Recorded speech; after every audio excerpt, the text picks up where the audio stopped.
All right, Seth, just let me know when you're ready.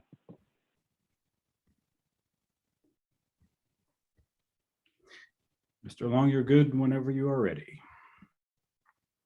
Okay, thank you. All right, good afternoon or good evening, everybody. I'd like to call the December 6th, 2021 Scituate School Committee meeting to order at 6:02. This meeting is being recorded by Scituate TV and will be posted following the meeting. It's also available on Facebook Live through the Scituate TV Facebook page. Public comment will be available through the Zoom, and community members can also reach out to me at mlong@cit.org if they have any questions or comments after the meeting. So I'll call the meeting to order by roll call vote. Long, yes. Gates? Yes. Limbaugh? Yes. Brandolini? Yes. And Borkowski? Yes. Thank you. The first item on our agenda tonight is celebrating student success. So I'll turn it over to Mr. Greg Veneri.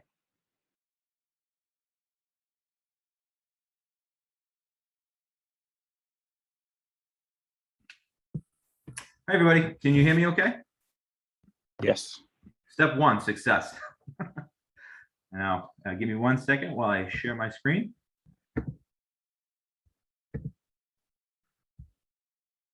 Step two, can you see the screen okay? We see it. Oh, this is outstanding. 2 for 2.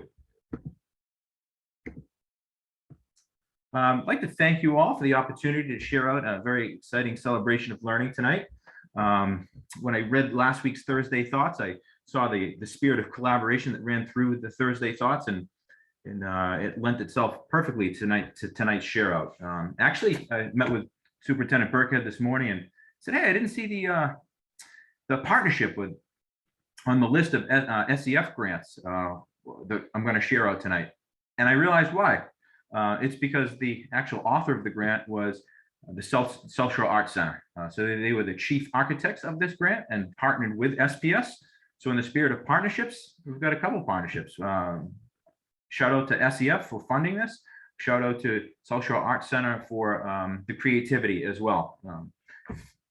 So quick overview of the celebration of learning is we had 8th grade students participate in a collaboration with SSAC through an initiative funded through SEF. Guest artists visited 8th grade wellness classrooms. Students created their own works of arts, displayed how they're superheroes of their own. And this work has been displayed in the Gates exhibition space. We're extremely grateful for this grant that SEF supported. SSAC was the chief author of, and the collaboration with SPS to give kids an awesome hands-on experience, which we're going to share with you tonight. Before we get rolling, I just want to give a quick shout out to some friends that were awesome collaborators through this process. Alicia Herman, if she's on the call tonight, thank you so much. You are our primary contact with SSAC. Patrice May, awesome collaborator as well. Both 8th grade health teachers, Miss Allison Mulvaney and Amy Heffernan, tireless work ethic starting from the summer, which we'll talk about the planning process.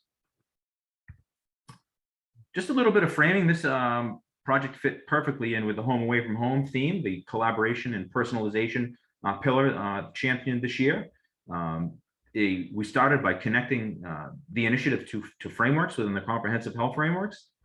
All students and staff are part of the Gates group, yet we're all unique and feel different in our own way. Some things make us feel different can be visible. Others are invisible to our peers. Being part of a community where differences are celebrated helps all of us, faculty, students, and all stakeholders, no matter who you are, feel a greater sense of belonging. And you'll see that illustrated throughout this celebration. Quick little background, there was a lot of planning that went into this. And you know, we persevered through lockdowns and storms. There was a lot that went into this that ultimately we persevered through. Gates educators met with SSAC staff over the summer into the fall to blend our respective expertise, whether it be classroom or arts, for a successful collaboration. Time was needed to understand general things such as room layout, schedules, curriculum alignment, the needs of our students. We had the guest artists visited, interacted with over 200 8th grade students in wellness classes And there was 3 to 5 hours of enrichment experience by benefit of this collaboration. There was family outreach. Our educators, as with all units that we engage in health or wellness curriculum, communicate in advance with our families to outline what we're doing and why we're doing it. By all accounts, any feedback received was positive and supportive. Quick little background. So who visited Gates? Who worked with our 8th graders? And who was aligned by SSAC to the experts to come into our classrooms? One was Tak Toyoshima. So Tak is a graphic designer, art director, comic author, shared his stories about growing up as a Japanese American kid in New York City. Another visitor was David Ortega. David, comics included stories about his grandmother growing up in near the border of Texas and Mexico. And Jess Scott describes her I would call it ability. Her challenges with dyslexia is her respective superpower. She knows she's able to paint backwards just as easily as she can forwards. Jess worked with students to learn about the value of flexible thinking and approaches to work. I want to take a moment to hand it over to an awesome colleague, Allison Mulvaney, who was an integral part of this project. So Allison, hopefully you're unmuted and can share at this point. Yes, hello everyone. Can we hear me? Yes. So I'm going to walk us through the next couple of slides. Thank you, Greg, for that introduction. Again, I'm Allison Mulvaney. I teach 8th grade wellness at Gates. And here we're going to see some of the pictures of the artists actually in the classroom. So our artists, Tak Toyoshima and David Ortega, did share how they actually make graphic novels and are comic artists, which I think really resonated with 8th grade students who have all probably read a graphic novel, and how their own experience then informs their art and the stories that they tell through their art. And then our students got to come up with their own creative sort of comic book covers or comics to express whatever they wanted within the classroom. And I was so impressed with what students did during this time. They really did an excellent job. Some of the student feedback, you can see the quote here, was that there's really no limit to your creativity and it's okay to fail as you learn from your mistakes, which we thought just fed so nicely into the concept of growth mindset. And almost every artist that came in talked about how they didn't suddenly make graphic novels and they weren't suddenly famous artists, but they really had to work at this, and how art can be trial and error just like everything else, and that we can learn from our mistakes and keep going. On this slide, we see a few of the final products and as well as some more student feedback from the project. So these are sort of the covers that students would design if they were then going to make a whole comic book. So we had, like over on the right side, Danny Learns to Fly. So that student took this concept of an underwater sea creature who can't fly, right? The little crab. And then how would that, with the help of his friends, be able to learn to fly?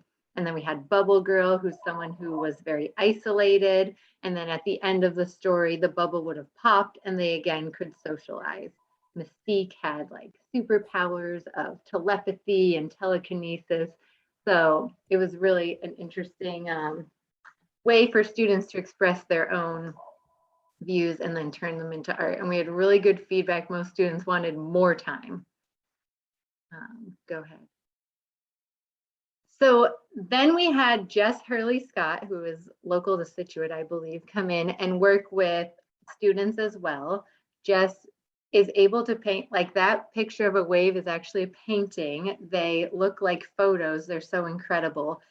But she explained to the students how she paints backwards in layers on these sheets of glass, and she can easily see this way because she explained she has dyslexia.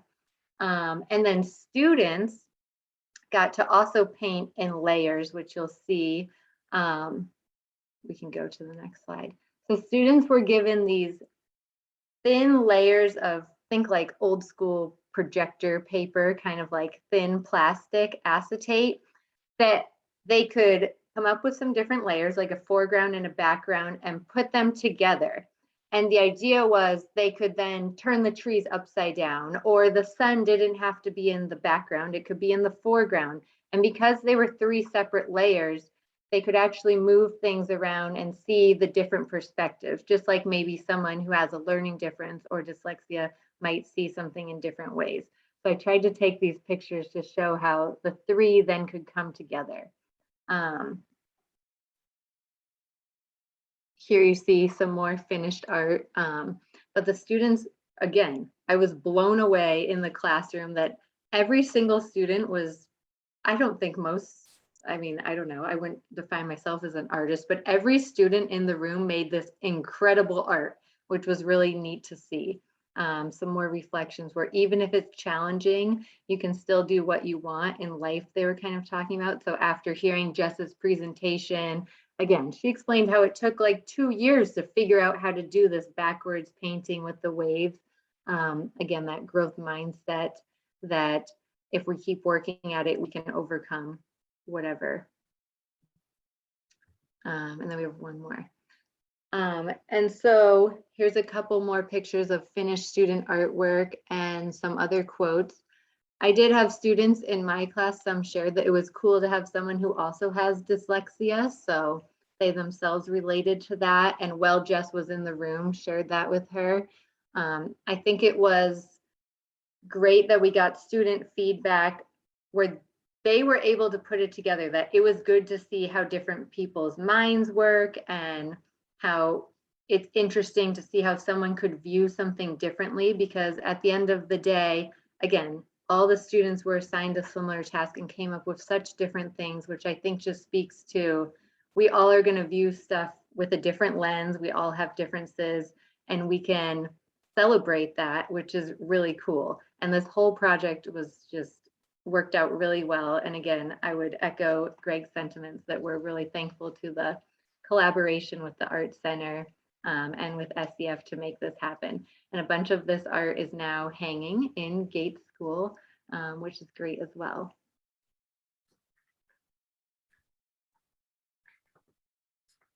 So there's some key takeaways from this experience. One, and it's been my experience with any collaboration with a community member, collaboration with the community partners is exciting.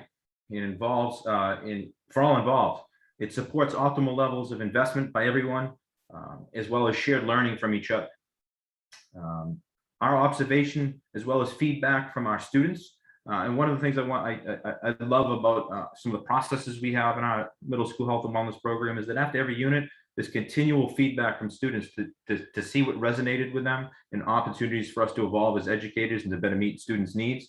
And that feedback, as you could see from some of their quotes, was very highly engaged and they were receptive, and they didn't necessarily think art just needed to be isolated in an art classroom, right? We can infuse our demonstration of our learning in multiple different modalities. It doesn't need to be a paper, it doesn't need to be a test. It can be shown in ways to express ourselves in lots of different ways. Students appreciated the creativity and personalization that these lessons offered.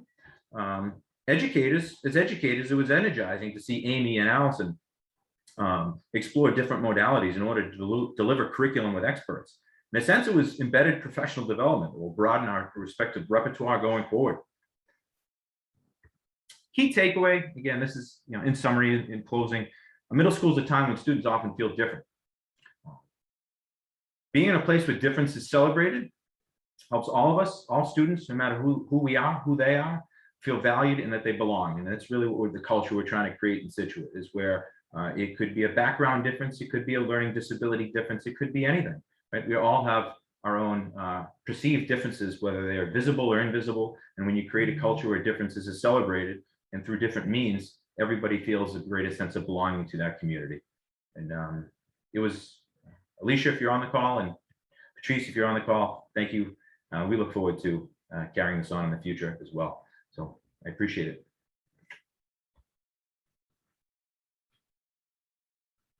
Great. Well, thank you, Mr. Neary and Ms. Mulvaney for presenting tonight. And I think, Greg, you hit it on the head. The collaboration that we've seen both through this presentation and then across a number of the presentations over the past couple of months has just shown, the amount of effort being put in by our staff, but also, you know, the opportunities it's giving our students and our staff to grow and really achieve. It's great to see coming out. And I know, you know, we see one student learning per meeting. You know, we don't see everything that's going on, but just what we see coming out and what I know parents see coming home with their kids is just, it's great to see what's going on in our schools. Just, you know, from day to day, it's not sitting there learning out of a textbook. It's coming to life, and it's giving them something to really see and get into. And it just, you know, something like this is just amazing to see. So thank you for sharing this with us tonight. You're welcome. Thank you for the opportunity. And, you know, we're fortunate to work in an amazing community like Scituate, with his commitment by community partners and open-mindedness to try different things. And we appreciate it. And it's truly energizing. So thank you. Are there any questions for Mr. Ranieri from the rest of the committee? Mike, I don't have a question. I just want to comment on the presentation, how wonderful it was. And, you know, I like these presentations because it shows, you can see the kids find that they have, like, everybody has a little artist in all of them. And, you know, maybe something was sparked and we might see one of these kids coming back and doing the same presentation with teachers for Greg years down the road. And that really lends itself again to the voice and choice piece and personalization, right? Students can demonstrate their takeaways and learning in all sorts of different ways, and it doesn't need to be traditional means, right? And so we all learn and grow in different ways, and this is a way that expanded our repertoire to think about how students can demonstrate what they're learning in different ways. So thank you for the opportunity to share out tonight. Absolutely. Well, Let's have a quick question, I guess. Mr. Ranieri, when was this, I guess, when was this experience? Was it this year or was it last year? So no, it was experienced as of most recently, Friday we wrapped it up, right? We were advancing our working with Kim Peters to get you guys the your school committee packet. And I said, Kim, you got to give me to Friday afternoon because we Jess Scott just finished up her work with our students over a couple-day period on Friday. So it happened a couple of weeks ago at the end of the first mini Mister break, and then again at the end of this past week. So there was two visitations. The first by Talk and David, and the second by Jess Scott Hurley. Great. And so if you anticipate either continuing on, you know, or bringing a similar program back, is it something that you would have to request again, or SCF would have to fund, or is it something, I guess I'm just trying to figure out how we build on this. Yeah, well, you just really asked an awesome question. And especially as we, you know, head into budget times and we think about, you know, things of needs, you know, yeah, an opportunity for embedded professional development and or speakers to work with students, whether it's in the past when we've had guest chefs come in for applied nutrition lessons, or in this case, artists to help enrich classrooms. That is, you know, there are takeaways that we'll be able to absolutely capitalize on, but the expertise of someone like Talk, David, and Jess is unique. And that's going to be something that we probably as an organization think about, is how do we infuse experts? Because, you know, when oftentimes, you know, we're fortunate with SCF that they were able to, you know, give an honorarium to these folks, but in certain cases, you know, we have people come in that volunteer time too. And it's tough to build consistency when you on that piece too. So it's something for us to discuss, certainly internally as an administrative team, how we can, you know, secure opportunities like this going forward beyond just grants. So it's a great question. Great, thank you. Yeah. Good stuff.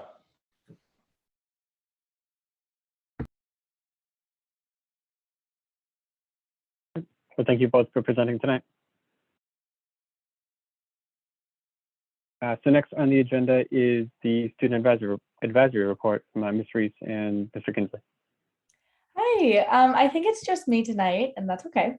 Honestly, as a continuation of the themes that Mr. Ranieri and Ms. Mulvaney were just talking about, my first point is about our group at the high school, Allies Not Bystanders.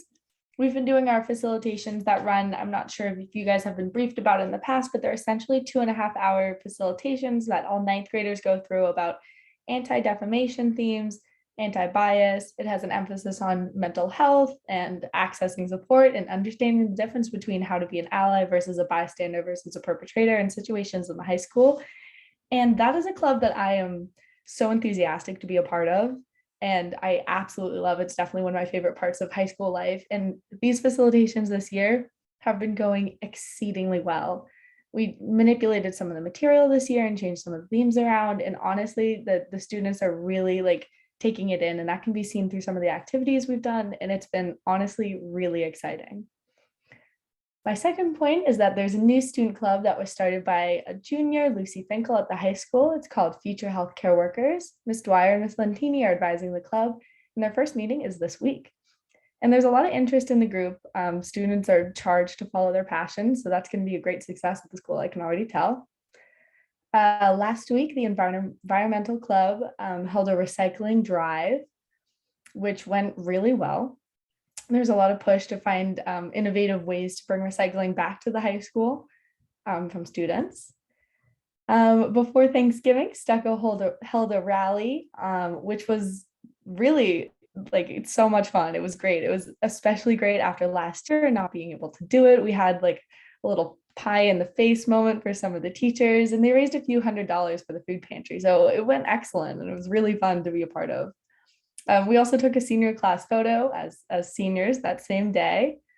And the robotics team is growing. They currently have 20 active members out of their second year of existence. And they have a booster club of adult mentors assisting the team. And they're working on their designs and working with Java programming. And it's like a learning club. And the people who I know are engaged with that club like absolutely love it. And it's a really fun learning experience. And it looks like they're going to compete at WPI and Revere High School. The math team has its second meet this year at 2 p.m. in Norwell this week. And their last meet, they finished second place against 6 teams, which is great. Last Friday, the sports marketing class had the unique opportunity of traveling to Gillette Stadium to present various business plans to marketing managers at Gillette. Several weeks prior to their trip, students worked on their promotional plans to pitch representatives from Gillette, where they would receive feedback on both their business plan and their ability to present and sell their idea. It was a terrific opportunity for students to showcase what they learned in sports marketing, and the students who I know went had a great time and learned a ton from it. During the month of September, the Scituate, the student newspaper, is featuring a different member of the senior class each day. Members of the journalism club have been preparing the project, which is called the Senior Sleigh Ride. And you can check it out on situation.net. I was on it. I was the first one to go. I'm sure Johnny will be there. And honestly, it's really enjoyable to see kids like pop up on the page each day. If you missed it, last Friday, football had their D-Fort state championship, which they won. And it was like probably the most incredible game I've ever seen. It was such a huge upset. I know like the boys who played, they're like ecstatic. Honestly, like I really did not think they were going to win that. If you watched, it was incredible. It was so much fun. And like the school spirit in the school today and last Friday was just incredible. It was so great. Senior Stella Spalding finished top 20 for the cross country states, and winter sports have started, which is why Johnny is not here, because he has very rigorous tryouts this week. And that's all. Great. Well, thank you for the update. I'm glad to hear that, some of the clubs are growing in numbers. We're getting new clubs coming in. And then obviously the school spirit it seemed like there were thousands of Scituate people at the football game Friday night, which was great to see. Yeah. I just had one quick question. Sorry, 2 quick questions. You said the situation is on situation.net. Mm-hmm. Is that the website? Okay. And then just from what you've seen, I know you said the robotics club is growing. Have you seen similar numbers to pre-COVID with the clubs that are out there today, or are they still kind of, trying to come back? I think with this year, with a lot of the other school spirit related things, clubs were easy to jump back into. I know with me and the clubs I'm a part of, it seems very similar to other years. So I don't think they're suffering as much. Okay, good. No, I'm just glad to hear that they're not suffering at all. So that's great to hear. Yeah, it's great. Students are really excited to be involved. And as a student, I like taking up the opportunities. Maybe that's part of being a senior, but honestly, I think after COVID, it's been a great experience to be back into it. And that applies to everything, I think. Are there any other questions for Ms. Reese and the rest of the committee?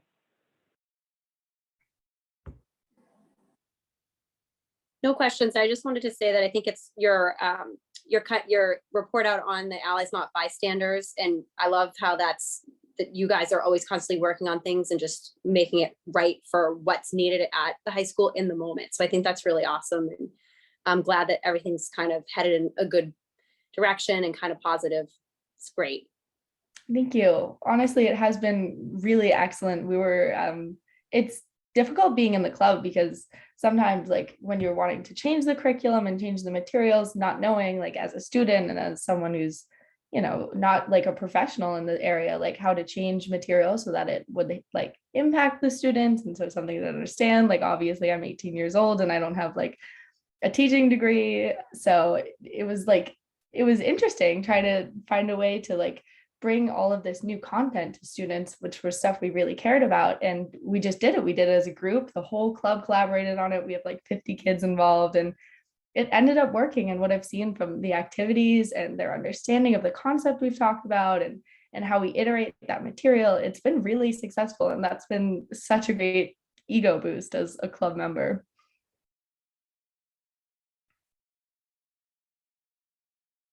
That's awesome. I'm so glad that you guys, that collaboration is kind of what it's all about. I mean, your classmates and what they need, and it's, kind of like a great kind of internal process for everybody that's a part of it. So that's great. I love that. Yeah, absolutely. I love it. Okay. Well, thank you for presenting tonight. Yeah, thank you. So next on the agenda, we have two field trips, both from the Model UN. The first is a overnight field trip to Boston University.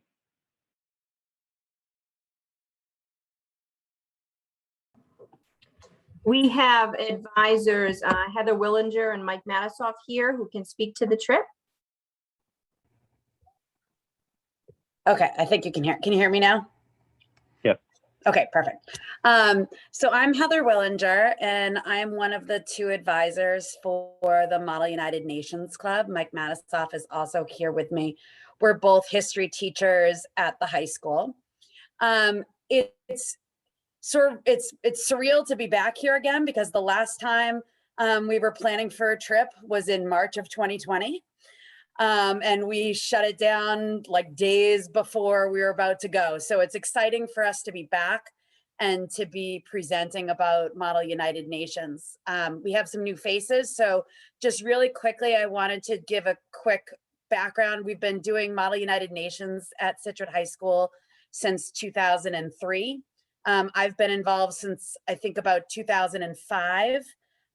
We've traveled across the country. We've been to California, we've been to Chicago, we've been to down to Vanderbilt in Tennessee, we've been to Montreal, DC, we've been kind of all over the place. Students, when they go to Model UN trips, they are really working hard, both in preparation for the trip as well as on the trip itself. So students are playing the role of a particular country or person, and basically trying to solve global issues. And so there's all sorts of issues from, hunger or COVID to issues like disarmament. So our students spend a lot of time prepping ahead of time. We're already beginning, and it's usually weeks and weeks, months really, for us to prep. We work on other skills in the club every Thursday. Like last week, we were working on public speaking skills and simulation skills. So we do a lot of work in preparation to go. And so we're back here today to talk about two trips that are coming up. We have the first trip is for the Boston University conference. And actually, I'm going to just share my screen because I have a little write-up that would just be easier for maybe people. Can you see my screen? Yes. Okay. So we're planning on going to the Boston University conference. It's from February 4th through February 6th. Typically, we go on conferences that are a few days long. This is one of the shorter ones. It gives a little bit of background there about what Model UN does and what Bosman is all about. This is a new conference. We've never been to the BU conference before, but we have heard great things about it. We do have 30 students who are interested in going and tried out for a position. And then with that, we'll bring 3 chaperones, myself and Mr. Matisoff, and then 1 additional person. Because this is just in Boston, it's pretty easy to get in and out. There's no airplanes and things like that. And we wanted to make sure that, especially in this year, that things are still a little bit up in the air, that we didn't have flights and other things that we were trying to figure out. So we wanted to make both of our trips this year close by, because they'd be in state. We'd have a lot more control over whether or not we could get in there, whether or not we could travel, and all of those things. So it just made things a little bit easier for this year. This conference is being held, even though it's through Boston University, it's being held at the Boston, the Marriott, Copley. And the cost for students is $325 approximately, if we are to stay overnight. And that's what we're hoping to do, because so much of the conference happens in the late hours in the evening. They have midnight crises where they take kids from their hotel rooms and bring them back to committees to deal with a war that has popped up or troops that have moved into an area. And so much of what goes on happens in the evening, and even the committee sessions don't get out until about 11 o'clock at night every night, and they start again at like 9 o'clock in the morning. That it really is ideal for us to stay overnight. But again, because of COVID, we wanted to at least leave ourselves the opportunity, if we weren't able to stay overnight, that we were able to travel in and out. But it would obviously, I actually think it might, the cost might be similar in either case because of the transportation back and forth multiple times. The COVID policy for this conference is that all people attending the conference, both advisors and students, are fully vaccinated. And that's one thing that we brought up to students in the beginning when they were trying out. And we asked students to see us or talk to us if that was going to be an issue, or to have parents reach out to us if there was a health or other issue of why, if they hadn't been vaccinated, because we would be able to go to the conference and request a waiver for them. But at this point, we only had 1 student speak to us who was getting vaccinated but hadn't been vaccinated yet.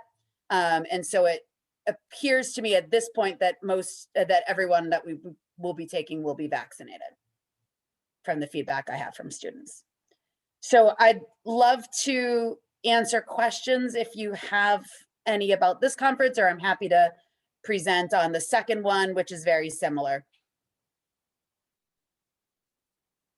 Before we move on to the next one, I'll open it up to the committee just to see if they have any other any initial questions on the field trip request. Hey, Mike, I do have a question on, it might apply to both of them, I'm not sure. But so the cost of this one is $325. Is this, and on the form that was filled out, it said $410. Is that like $325 plus the cost of the bus? The $410 was, I think, the cost of the bus. That's figured into the student costs. So that's the student cost that each student is going to pay. The $410 is figured into the total budget for the trip. Okay, so each student has to pay the $325. Yes. And that's just for the conference.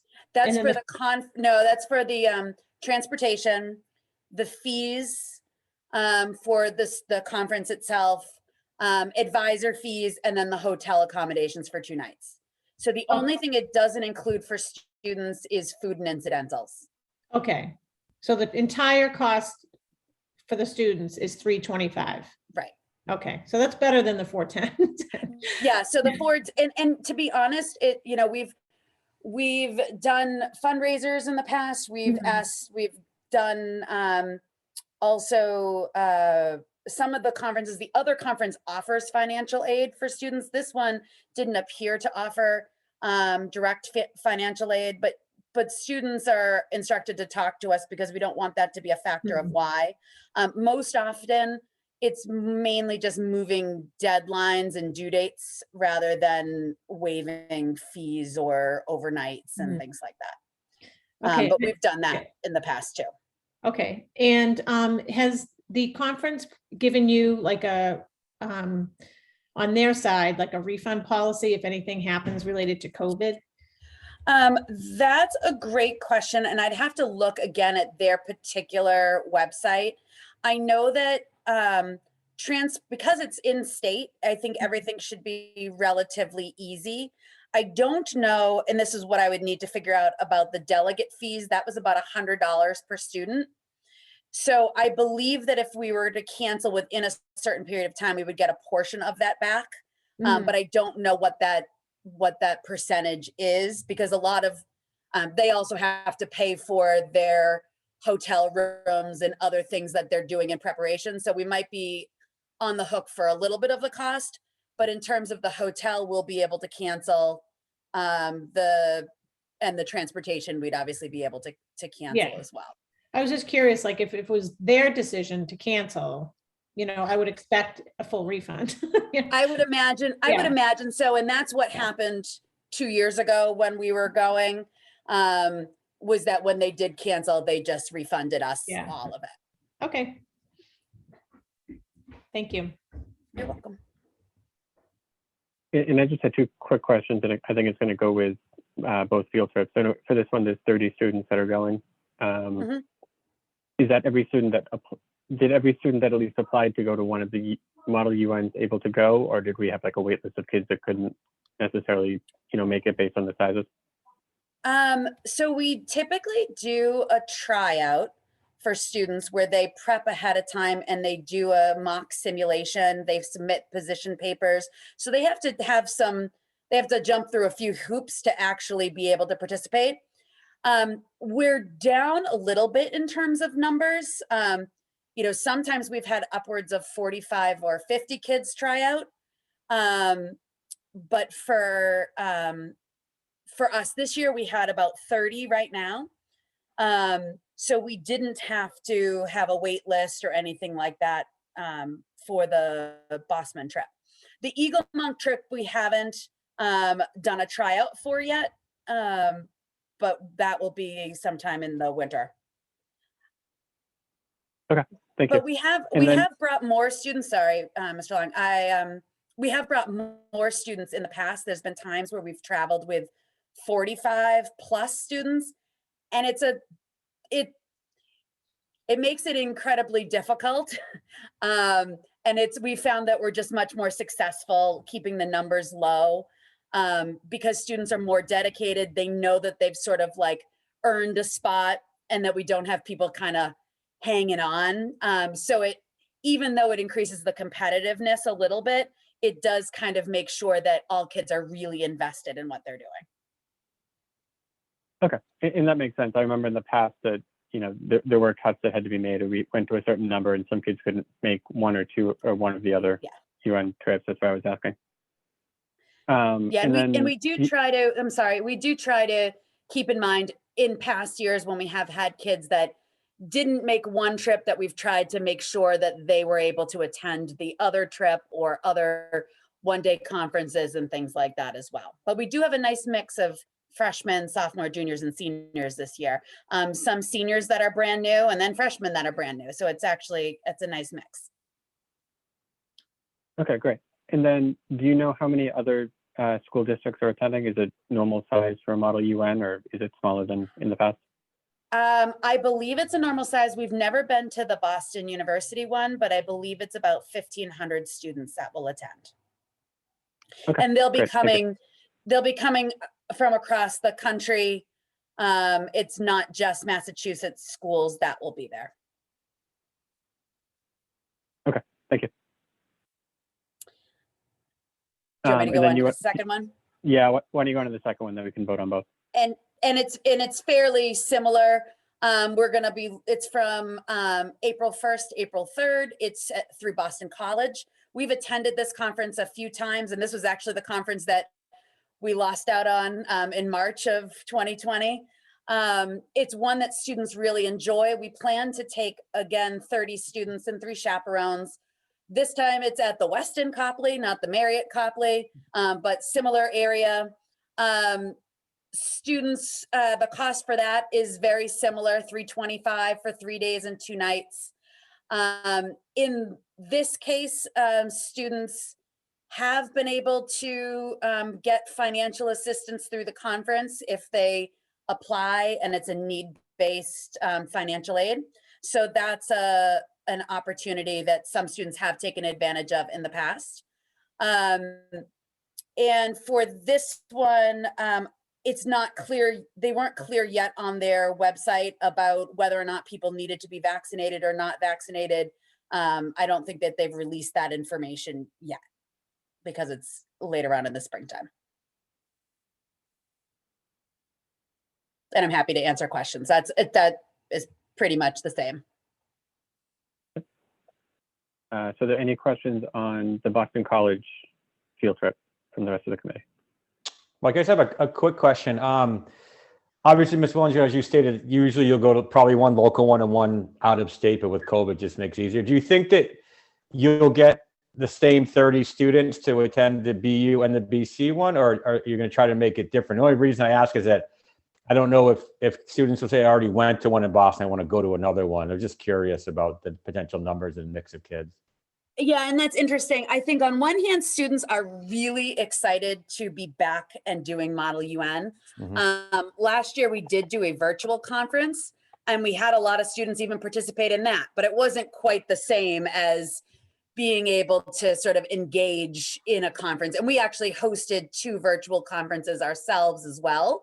So we were really active last year, even though we couldn't participate. So students are really super excited about getting involved. I don't think we typically get a different mix of kids. There's always sort of the same core that likes to attend all of these conferences, but a lot of times because of sports and other activities and other things going on for families, some students can come, some students can't. Sometimes, you know, for example, the one in the fall/winter, you know, if students are playing basketball or they're doing gymnastics, they have a hard time attending all of the meetings leading up to it and going on the conference. So we tend to get a little bit of a different mix of kids.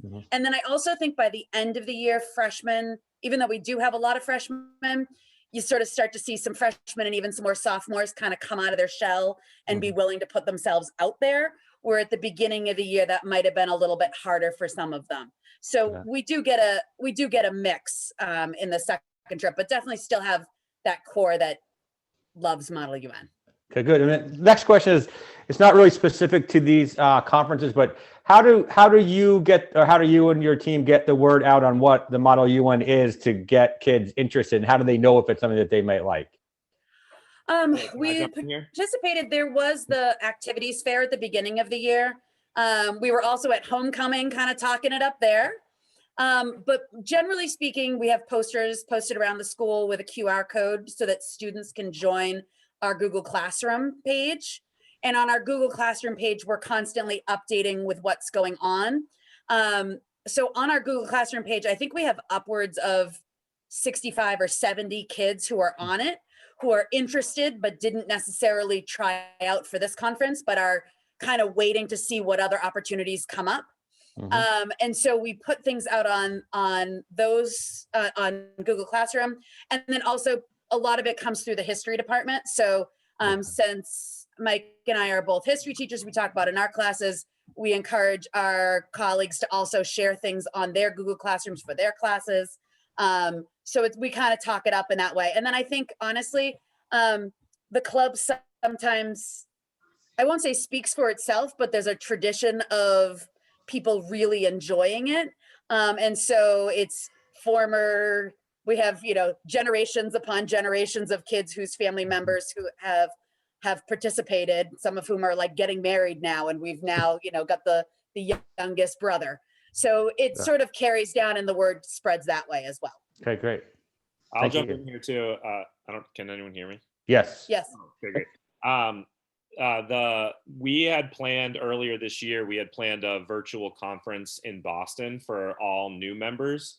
And we had 15 students show up, but that was actually one of the storm days. And so it was in Boston, so they didn't cancel, but we had to cancel because we didn't have any power. And I actually just looked at our list, and of the 30 students that we're bringing, 11 of them are brand new Model UN members, and 7 of them are freshmen. So we have a good group of newcomers coming into the program, and they're really excited for their first conference. And just like Heather said, the cool thing about it, and I don't know if Celia is still on the call, but Celia is one of our regular, MUN members, and we had a conversation earlier this year that she just can't do this one, but she hopes to do the spring one. So we have a lot of those. They're just trying to balance their time and do what they love.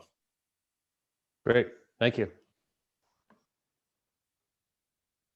I think it's awesome as well that, in your presentation, you mentioned the amount of prep work that has to be done for these kids to be able to attend the field trip. And this isn't just a field trip. This is a lot of life skills that these kids are learning as part of the whole process. So it's great to hear that come out. I know you've said it in the past, but just to hear it again, probably just hit me harder tonight when I heard it. But it's great to hear that that's what kids are learning as well, on top of just going to a UN field trip for 2 or 3 days. Yeah, there's a lot of research and writing and speaking and negotiating and all sorts of different skills that we work on. And our officers are very involved with planning lessons every Thursday. So they plan the agenda and develop lessons about, okay, we're going to be working on how we come up with resolutions, or we're going to work on how to write a position paper, or kind of sharing that. So we've been building upon the expertise of some of our older members and veteran members to sort of grow the skills of the younger members. We have mentors as well. So we have older students paired up with younger or new Model UN students as well. And that's developed kind of a nice rapport, because the kids describe MUN as a family, and that's really sweet. And I think they really mean it, because it's very, very close knit. And they sort of welcome everybody in, and they really bond on our trips. And so it's just a generally wonderful experience with them. They're great kids to travel with as well.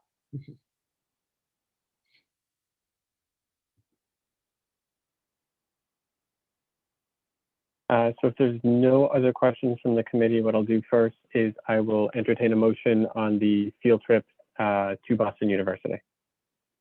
I'll make a motion to approve the overnight Scituate High School Model UN field trip to Boston University from February 4th to February 6th, 2022. Second. So do a roll call vote. Long, yes. Lindblom, Yes.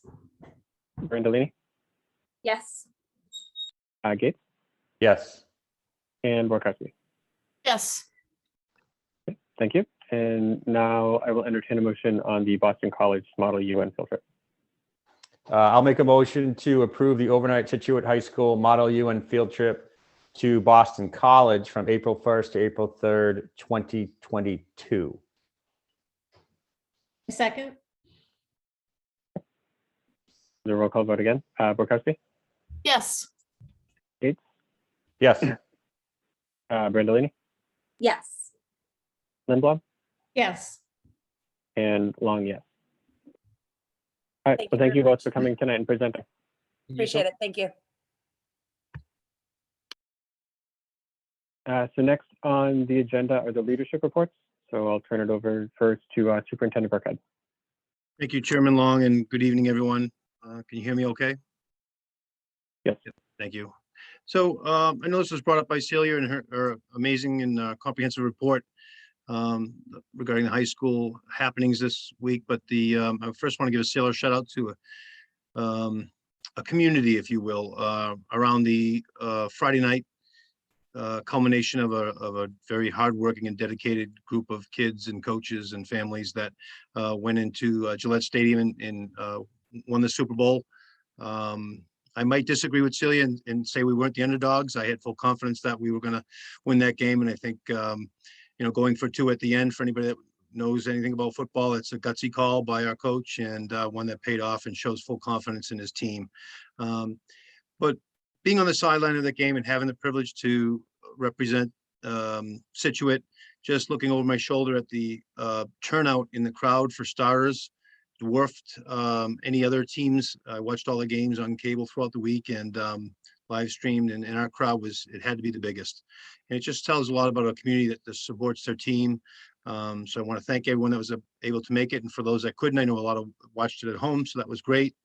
I want to give a shout out to our athletic director, Mr. Payne, who's worked hard this year, being new to district, but doing a great job. His assistant, our athletic trainer, the high school administration, the school committee for all your support of athletics, the MIAA for hosting, and a really strong and supportive booster club. Just do so much for the kids, and it all came to fruition that night. The coaches, our cheerleaders were fantastic. They have to prepare for their own competitions, and then they also prepare for performing on the field for the games, and they do a magnificent job. Our band was outstanding. I've got a bird's eye view of our band, and they were just wonderful, and certainly the players. So it's everybody that makes this a unifying event to me. Again, I was really proud and excited to be there, win or lose. It was just a really good feeling to see all those smiling faces. So thank you all for making that happen. Enjoy it. I know it's happened a couple of times in the last 3 years here, but it's very rare. And the celebrations will continue. I'm sure A.D. Payne and Dr. McGuire will be getting information out on those happenings so that we can continue to celebrate the wonderful experience of our team and our community. Next, I want to just give a brief district update on one of our focus on the 2 pillars, and just a reminder for folks, the 2 pillars are one, a culture of collaboration and personalization, which Allison and Greg did a wonderful job bringing to light tonight. I really appreciate those student updates, and it really brings to light, sheds to light the actionables that are happening in the classroom, reflective of our pillars and our goals this year. And second, a culture of excellence. And I'm going to take a little piece of pillar 1. It states in part, our school district will be our home away from home for students, staff, families, and community. Scituate Public Schools will be a place where the climate and culture provides personalized learning for every student, built on strong student, staff, family, business, and community relationships. Scituate Public Schools will be a place where everyone has a seat at the table, is treated with respect, treated fairly, and appreciated. So I wanted to shed light on that part of our first pillar tonight and talk about how communication builds strong relationships, and enduring a pandemic together, how we are working very specifically on attacking this and building a culture of trust and respect and voice. And one specific example I can give you is in our leadership and team meetings, we constantly talk about email being the baseline, and Zoom certainly a good way to communicate with folks, but also taking the time to pick up the phone and have phone conversations with parents whenever possible, and also when mutually convenient to have in-person conversations with families and community members. I know I personally have been doing a lot of that. I know our leadership team is working on that, and I know our teachers are working on that. So I've found personally that has been extremely advantageous as I get to know the community. I know it's really helpful for our new central office team, and I also think that enthusiasm and trust is contagious. Next, we recently conducted a technology audit. We'll be sharing more about that later in the year or early next year. We did this with an outside company to assess our strengths in technology and areas in need of improvement. As we know, technology is just a huge animal, and it's all encompassing and changing so quickly. But we wanted to look at safety of our students and staff, and safety of our security in our communications. So the outside group was able to provide us with a number of recommendations, and we're working with Mr. Long and his team to take advantage of that report and assessment, and to work on those areas of improvement to make our technology and our communications even stronger. And we're also piloting at the middle school technology to ensuring safe parameters for our middle school students as they communicate using technology, which is working out very well. And I want to thank Mr. Beatty and his team for doing that. Again, just one more way that we're trying to emphasize strong and safe communication. And finally, I want to talk a little bit about our Thursday thoughts. I know a lot of you hopefully are avid readers and follow our Thursday thoughts, but I also want you to know how coordinated and important that is to us as a vehicle for communication to the community and how much thought and work goes into that. Emily Matthews is a parent and a staff member for the Scituate Public Schools, and Kim Peters are kind of our editors of the Thursday Thoughts. They bring it to life. They create the beautiful document you receive, the professionalism that goes with it. It takes a lot of work. They come up with the themes that you may have noticed this week that we've moved to in a different look from last year. So it's much improved there. I met with Emily and Kim last week, and we looked at the analytics of this. And you wouldn't think a newsletter would have analytics, but there's a lot to learn from that. And I think Emily and Kim did a real good job of teasing those numbers out for me. And just to give you an example, I was able to learn about how many people go on each week. Our lowest number has been 1,200, so that's remarkable.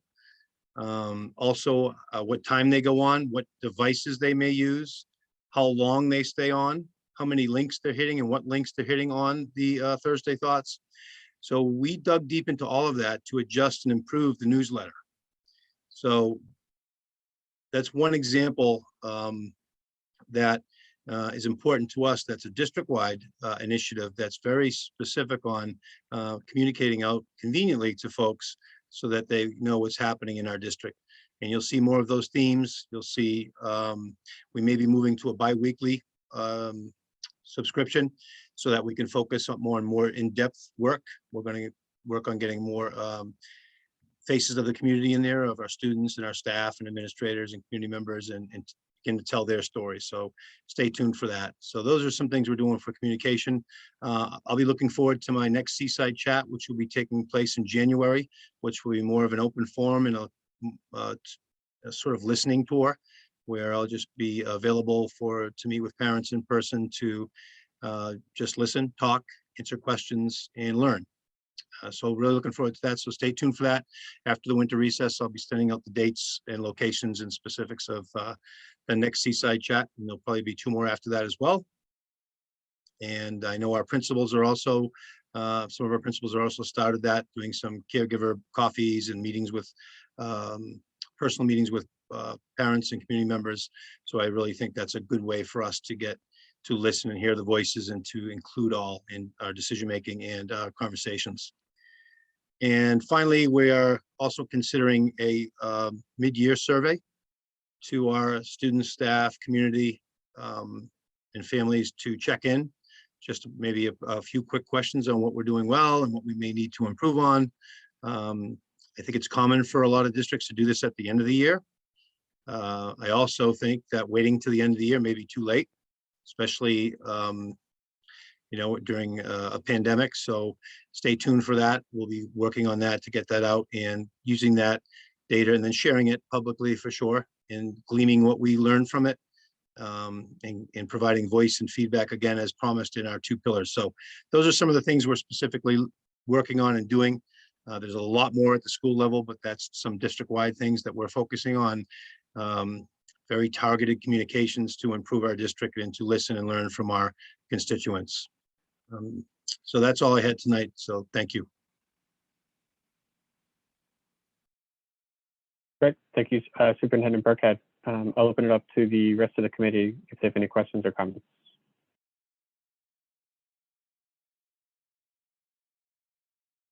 Okay. I didn't have any either, so thank you for the presentation tonight.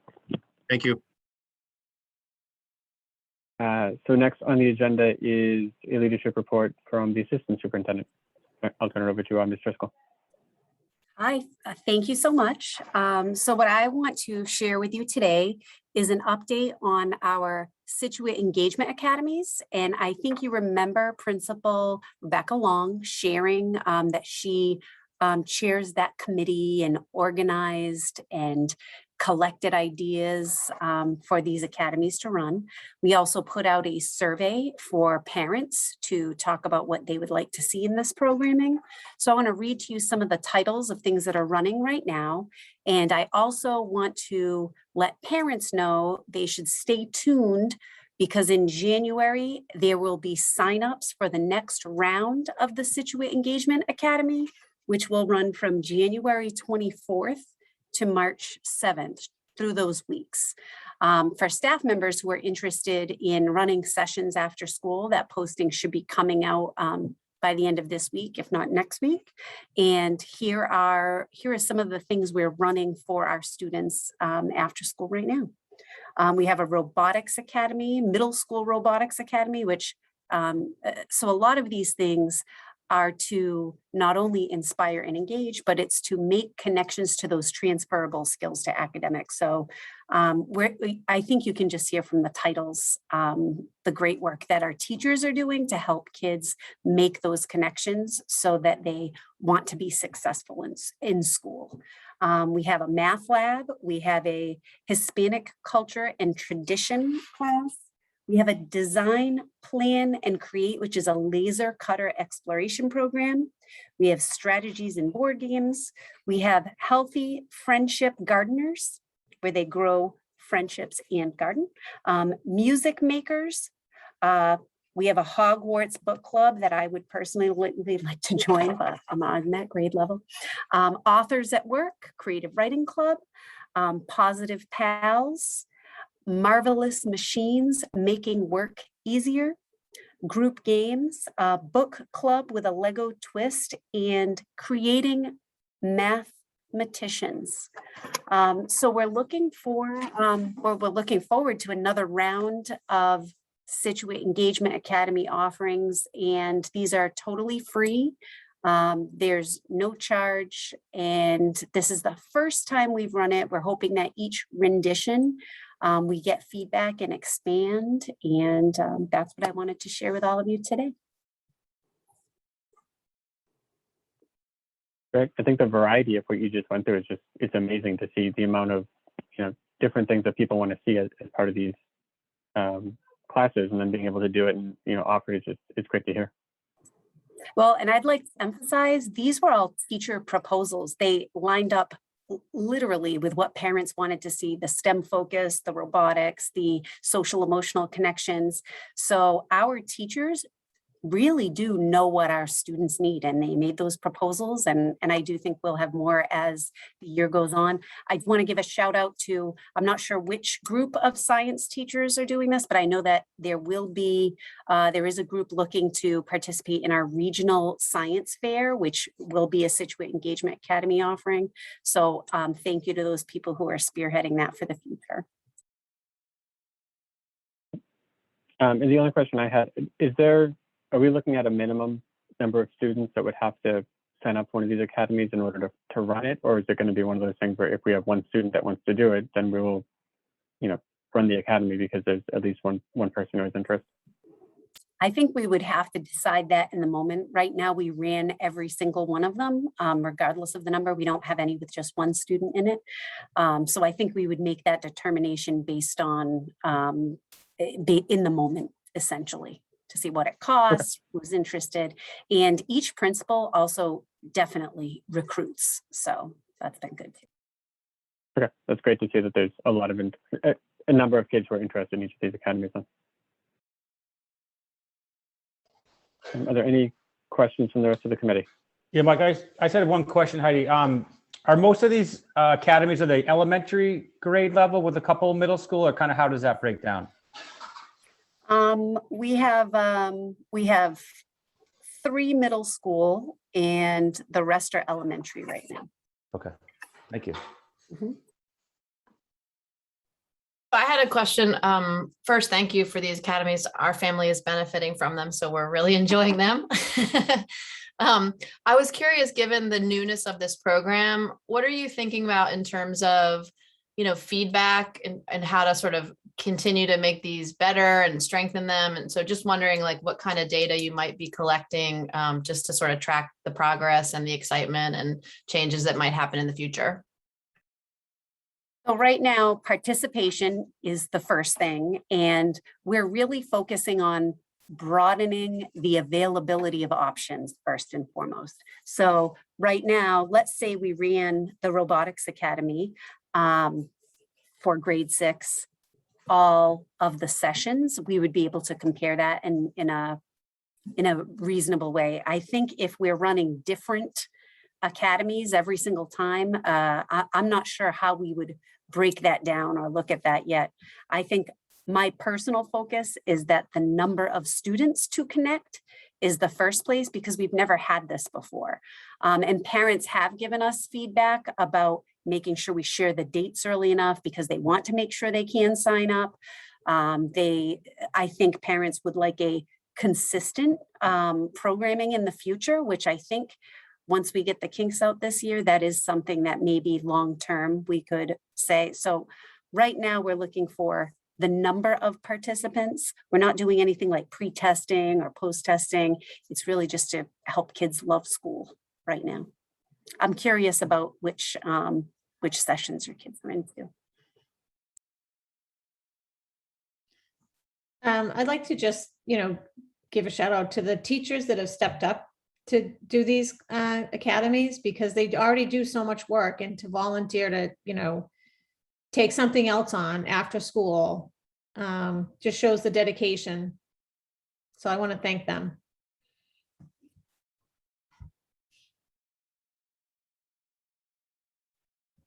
Good. Thanks, Janice. Yep, there's no other questions. Thank you for the update, Mr. Driscoll. So next on the agenda, we have a policy subcommittee update. So in our last meeting, we did go through policy EBCFA and its first reading of the amendments to it, which is our face covering policy. Just before we get into the conversation, I just want to make sure for the committee and the people on the meeting that right now our policy is masks are required in all schools. We'll show the presentation again in a few minutes. If there is a vote on the change to the policy and it's approved, then obviously, the superintendent is given the power to decide when masks would be optional if we have a school that hits the 80% benchmark defined by the state. And then if there is no vote taken and there's no motion made by the committee, then our policy stays in place until we bring it up to a future agenda item. So Mr. Driscoll, I don't know if you have it up, or if you want me to share the policy on my screen. Share it for you.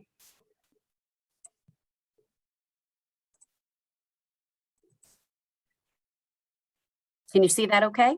Yes. Yes. Okay. So the green language, it would be the new language that allows for discretion at the building level instead of a district policy. And the remainder of the policy details the guidelines for what schools should look like when face coverings are required.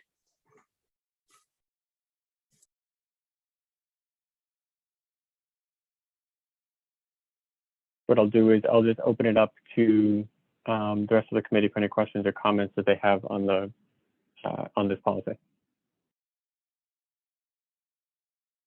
Mike, I think there are quite a few people, community members, that might be under the impression that if we vote this policy, that means that, tomorrow masks are optional, which I think we need to stress that is not the case. Depending on, COVID numbers, positivity rate, the positive cases in school and whatnot, that decision will be made by the superintendent.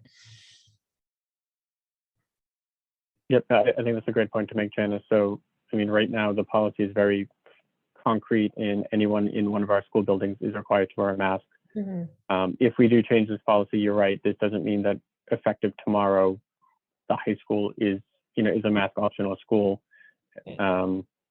All this change in the policy will do is allow Superintendent Burkhead to use the information that he has. We've been using the MAC for close to 2 years now, and I do want to thank them for all the hard work that they've done, but also using all of the information from the Board of Health and from the different agencies listed in the second paragraph of this policy to make a decision on if and when any school that reaches that 80% threshold, and we have an approved attestation from the state that they go to, that they are allowed to be mask optional. And that attestation is at the school building level, not at the high school, middle school, elementary school level. Right now, we only hit that 80% at the high school. So it's really the only school that would have a change in the mask requirement. But yes, you're right. It would, ultimately, it would allow the superintendent to make a determination based on the facts he has and when that change occurs. And then, if we did go mask optional but needed to have masks required again, it doesn't require the school committee to meet and vote. It's something that the superintendent can change if it's required. In the getting the, submitting the attestation in addition to getting approval by DESE doesn't also automatically mean that it's mask optional. It's still up to the superintendent, correct? But even though we have that 80% threshold, we submit that to DESE. If that's approved, that doesn't automatically, it's, it's not like the decision is made, that when masks are optional is still up to the superintendent. Correct? No, Bill raised his hand. I think it's if we vote the policy, that's what we would make it. By voting this policy. I think I just want, the clear message to go out to the community as well, because I think, they're thinking like 1 + 1 = 2. It doesn't necessarily mean that. I agree, Janice. I feel like, I think we should just clarify too, as you said, sort of that this policy wouldn't change mask requirements in all schools currently, because only one building has even reached the 80% threshold that is required by the state. So currently all other buildings just haven't even hit that level to even apply for a waiver. So we can only kind of vote this to give Superintendent Burkhead the decision-making abilities for that one school.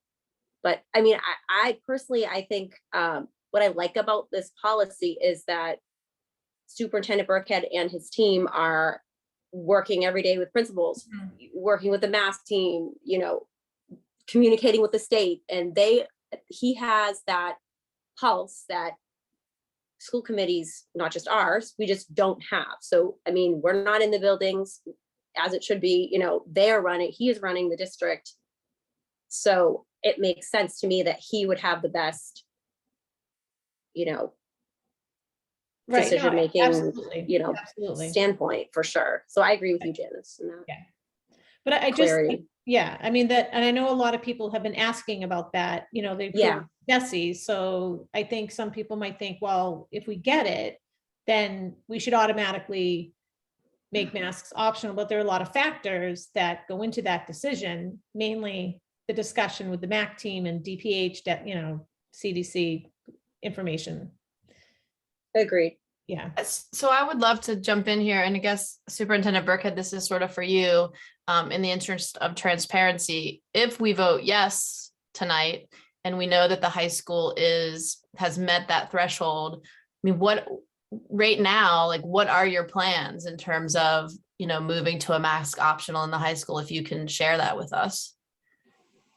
Yes, thank you, Dr. Pekowski. Just to back up a little, maybe, I know Chairman Long did a nice job of explaining the process, and I know the questions are from Ms. Limbaugh and Ms. Brandolini are real. So I like to call it the mask flexible policy as opposed to the mask optional, because I want to really put to rest any idea that if this were to pass and I were to move forward after following the process here to make the decision to go mask flexible, we would follow DESE's 80% rule. So we'd still be following DESE guidelines. This is a policy that DESE, the state part of their mandate that allows students and staff with 80% vaccination to, for those students and staff that are vaccinated, to remove their masks. Those that are unvaccinated would still have to wear masks. So I think that's been a mix up in some districts where the term mask optional is used, and then by the second day, everyone's got their masks off. So I want the community to really understand that we're following the state guidelines on that if we were to make this decision. As far as the attestation approval, we've put that into DESE some time ago. It was approved, so we have passed that hurdle. And Ms. Lindblom, you are correct that all that does is give local jurisdiction now to the school committee to make the decision to either move to mask flexible or to give the superintendent the power to do so, as is the case in this face coverings policy. So, and then the final question by Dr. Bukowski, we've been working, I mean, I think some days it's 40 to 50%, some days it's 100% of my job is COVID. And I know, and again, I want to give a shout out to our nurses on the front lines, our nurse leader, our teachers, custodians, bus drivers, paras, everybody. I mean, this year is just as hard as last year. And we've been really successful in our primary goal, which is to keep our students in school 5 days a week in person. So I just want everyone to know, no matter what decision is made, that's still going to be the primary goal, to keep everybody in school full-time, in person, safe. What is not mentioned in this document is the ability simply, if we are to go to mask flexible, for me to say, okay, we don't like how this is trending based on our metrics. Mac's nervous, the doctors aren't happy with this. Okay, tomorrow we're putting masks back on everybody. It's that simple. So I want folks to know that as well. And finally, that we've been meeting daily we call it mini MAC, it's a subgroup of the MAC, the larger MAC team that meets daily to look at our COVID numbers, to work with our principals as has been stated, to get the boots in the grounds reports from our nurses on what's happening. We look at close contacts, we look at hospitalizations, that people are, and I really want to credit the community for this, for sharing that information with us. It's really helpful when we make these decisions. And I think Ms. Brandolini had pointed out, we have a lot of information that the CDC doesn't have, that the local the state politicians don't have, that we have. And I think our strength has been the MAC.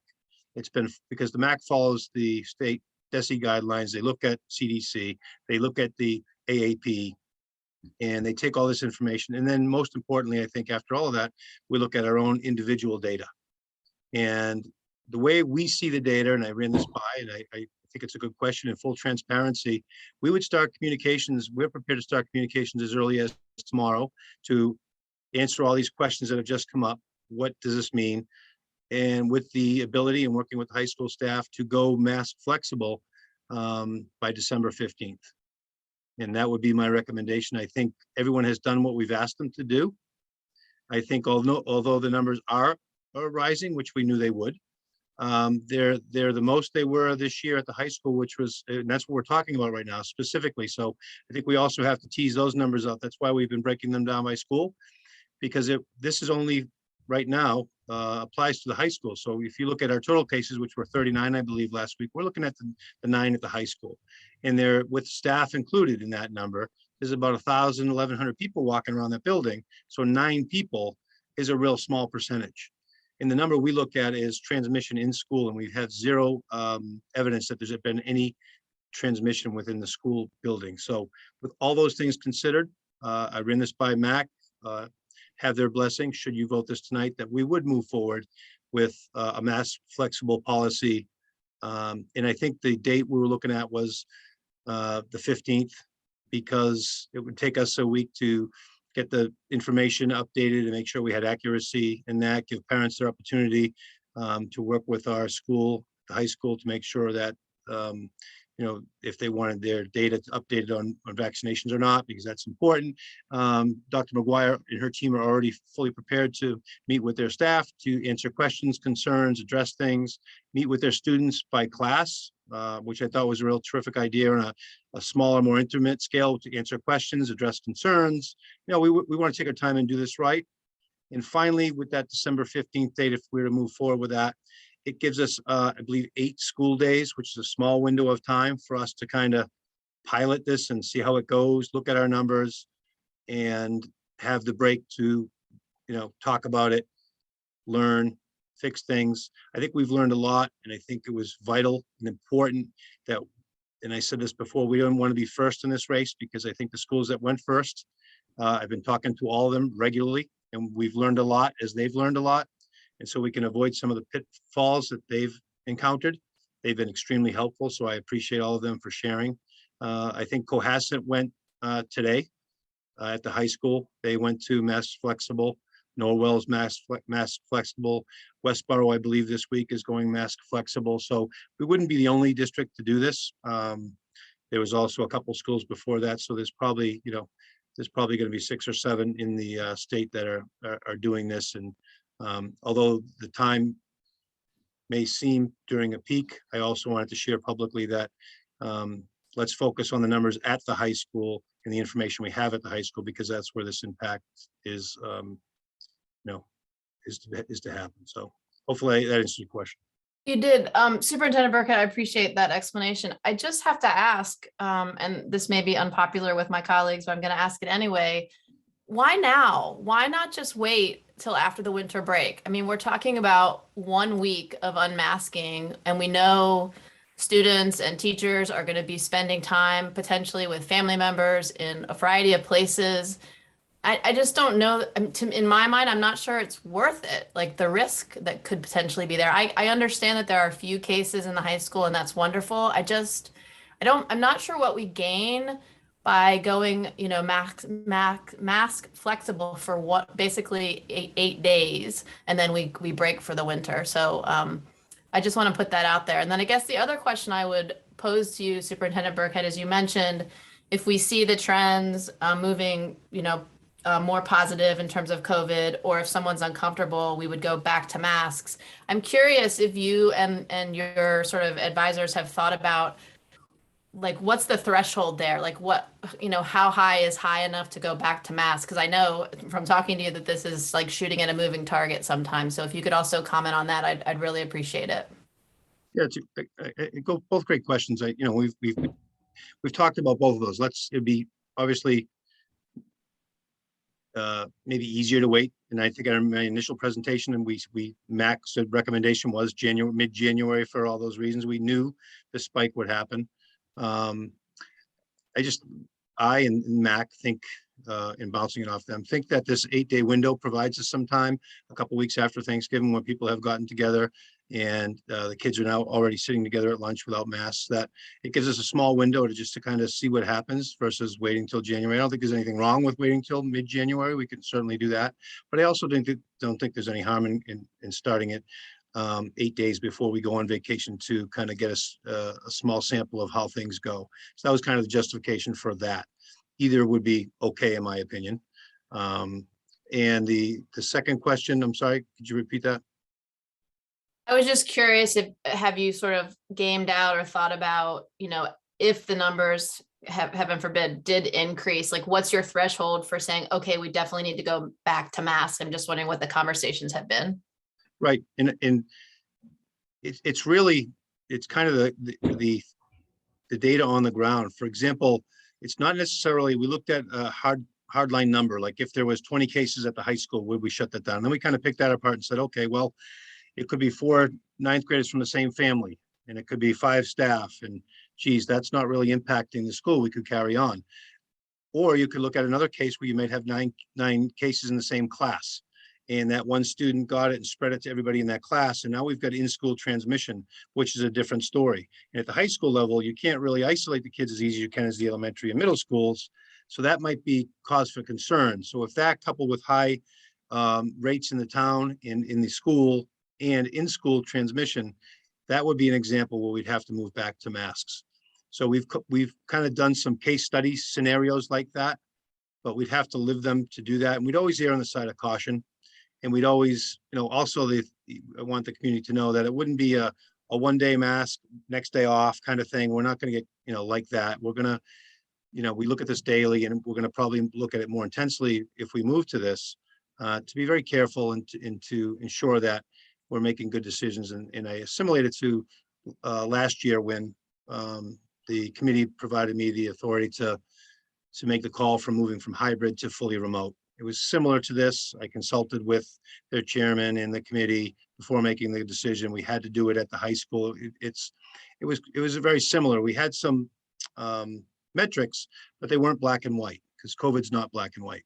And what happened in that case, we saw some in-school transmission on one of our teams. There was a gathering of that team for a dinner or something very innocent. It started to spread through that group of people, and we headed it off and we had to go fully remote. And it was the right call because it did spread to a pretty good, significant number of students in our school at the high school. So I think similar to that, it won't be our first run through of something of this magnitude or use of a floating metric, if you will. I think we just look at things on a case by case and kind of the pulse of the school and where it's happening and how many kids. And the big one for us is, I think, is in-school transmission. Thank you, Superintendent Burkhead. Mr. Long, I don't know if it's appropriate, but I'm really curious to hear my school committee colleagues' thoughts on voting now versus holding off until after the winter break. Nope, it's a valid question if someone wants to respond. Or go ahead, Jenna.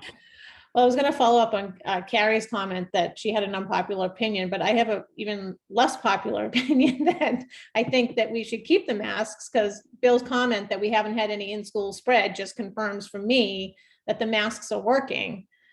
So yeah, just threw myself on that sword.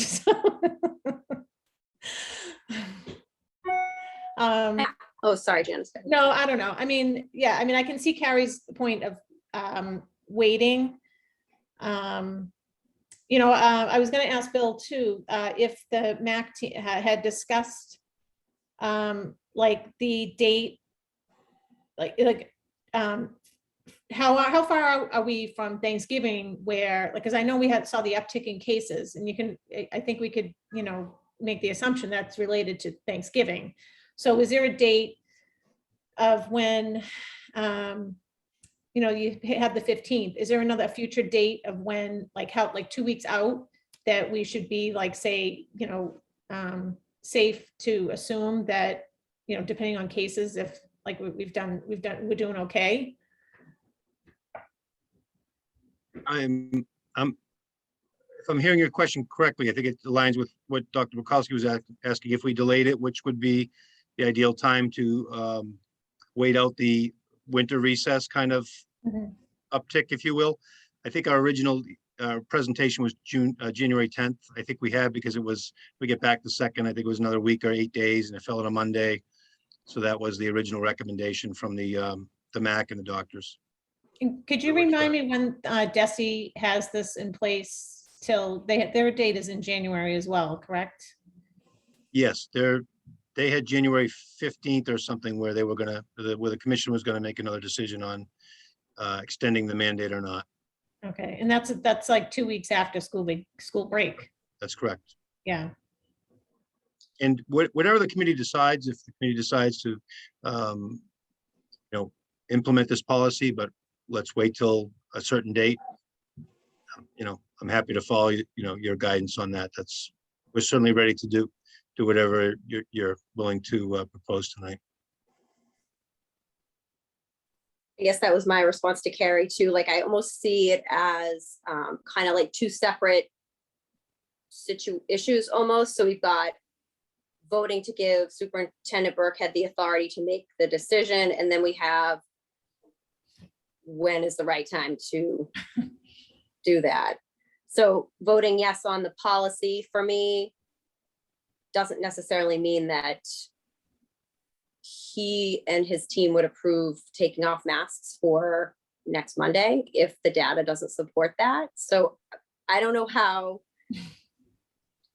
it's such a moving target. It's amazing. I mean, the last time we met, I was more comfortable with moving forward with this policy for, you know, December. Now is the number, as you look at the trajectory, it's like, so, you know, it does seem odd to I agree. support taking masks off while Yeah.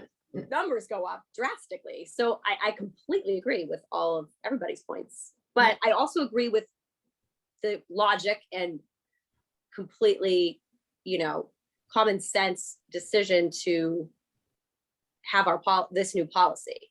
So Yeah, I don't disagree. I should be clear. I know? don't disagree. I don't disagree with the policy. I mean, to give Right. Superintendent Burkhead that authority based on what, I don't want to speak for Bill, but based on what I'm hearing Bill say, they are prepared to unmask or mask flexible next week. So I can only go on that information to make my decision. I mean, I'll be full disclosure.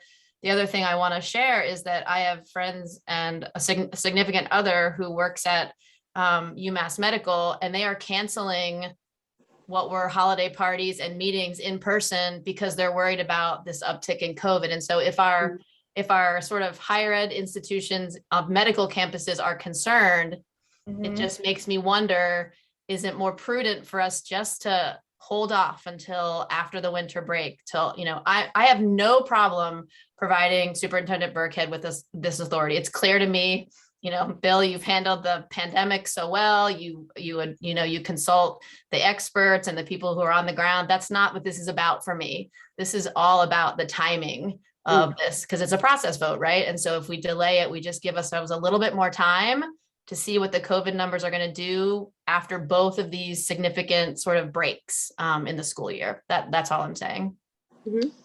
My comment is that I think that by delaying the vote, we're saying we don't trust Superintendent Burkhead and his team to make the decision. So He was going to say something very profound. I know, I can tell. Yeah. So Dr. Burkowski, I was actually coming in with a different, I'm going to play the other side of what you said. I mean, to me, this is two separate items, right? One is setting the policy so that at a certain point when we feel comfortable, we can go to mask flexible. To me, I think the most important line in the policy is the second sentence that says, maintaining a safe environment is critical to the district's ability to provide students with a full-time classroom learning experience. I mean, at the end of the day, our job is to make sure that our kids get educated. Our job is to make sure that our staff can be in the building, they're healthy, they're safe, and we can continue to move forward with the curriculum and the field trips and everything that Ms. Reese brought up earlier today, and just continuing to allow that to move forward. I think it's great that Superintendent Burkhead has talked regularly with the Norwell superintendent, with the superintendents and the staff in other districts that are moving forward with this, so that we know, some of the pitfalls they've had, knowing if they see a spike, what they're seeing and doing, and then how they're reacting to it.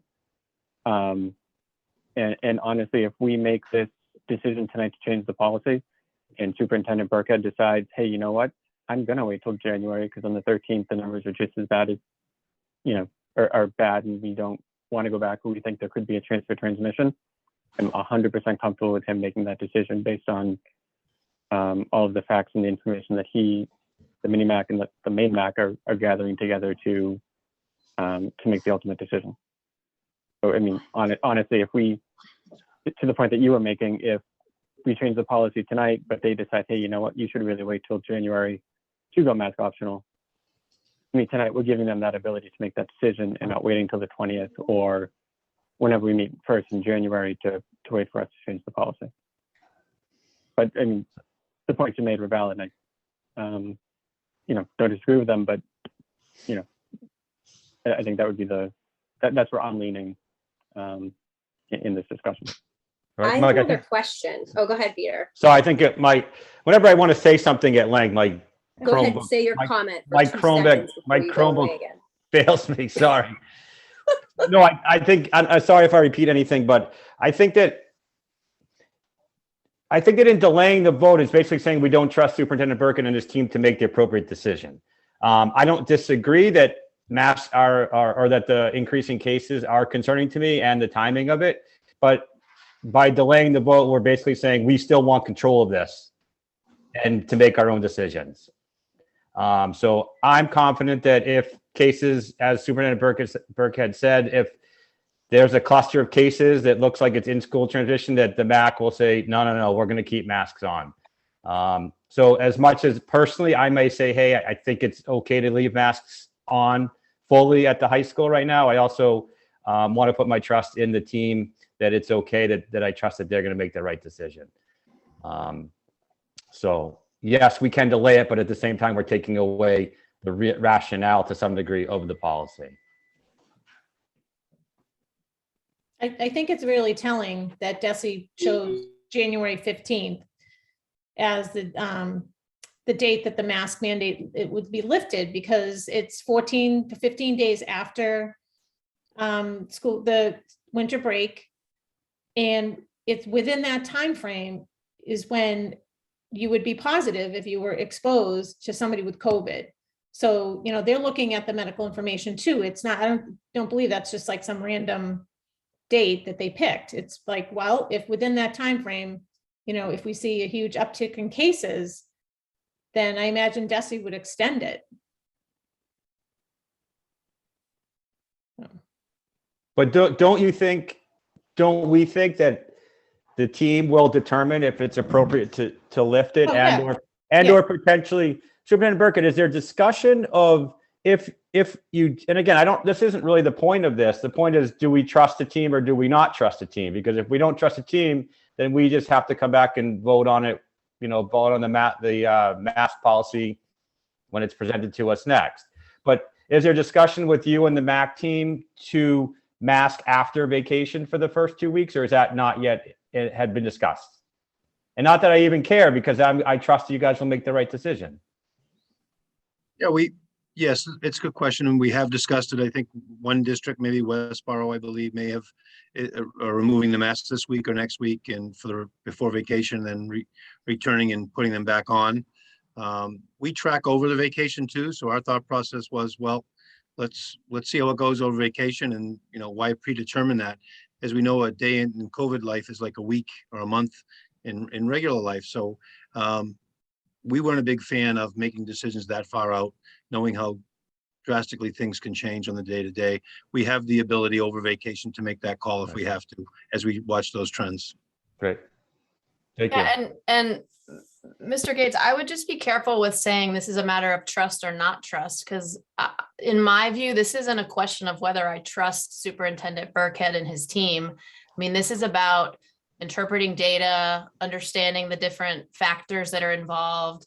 And as Superintendent Burkhead himself said, taking our time and moving into this sort of new phase. And so I'm just voicing an opinion that I'm not sure that taking our time is characterized in this current plan that Mr. Burkhead shared with us. So I would just like us to be careful with using a big word like trust, because I do have a lot of trust in Mr. Burkhead and his team. And so trust versus interpretation of data and understanding a situation feel different to me. So I just don't want you to speak for me in terms of how I trust or don't trust that team. So I just want to be clear about that, please.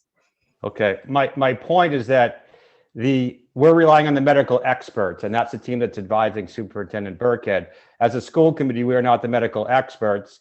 So I'm not sure necessarily why it's up to us to determine whether or not we should be requiring masks. That's my point. It's not really a trust. It's putting it in the hands of those folks that are educated and, I guess, schooled and up to date on the current COVID situation. That's all. Because I don't feel confident in making a medical decision.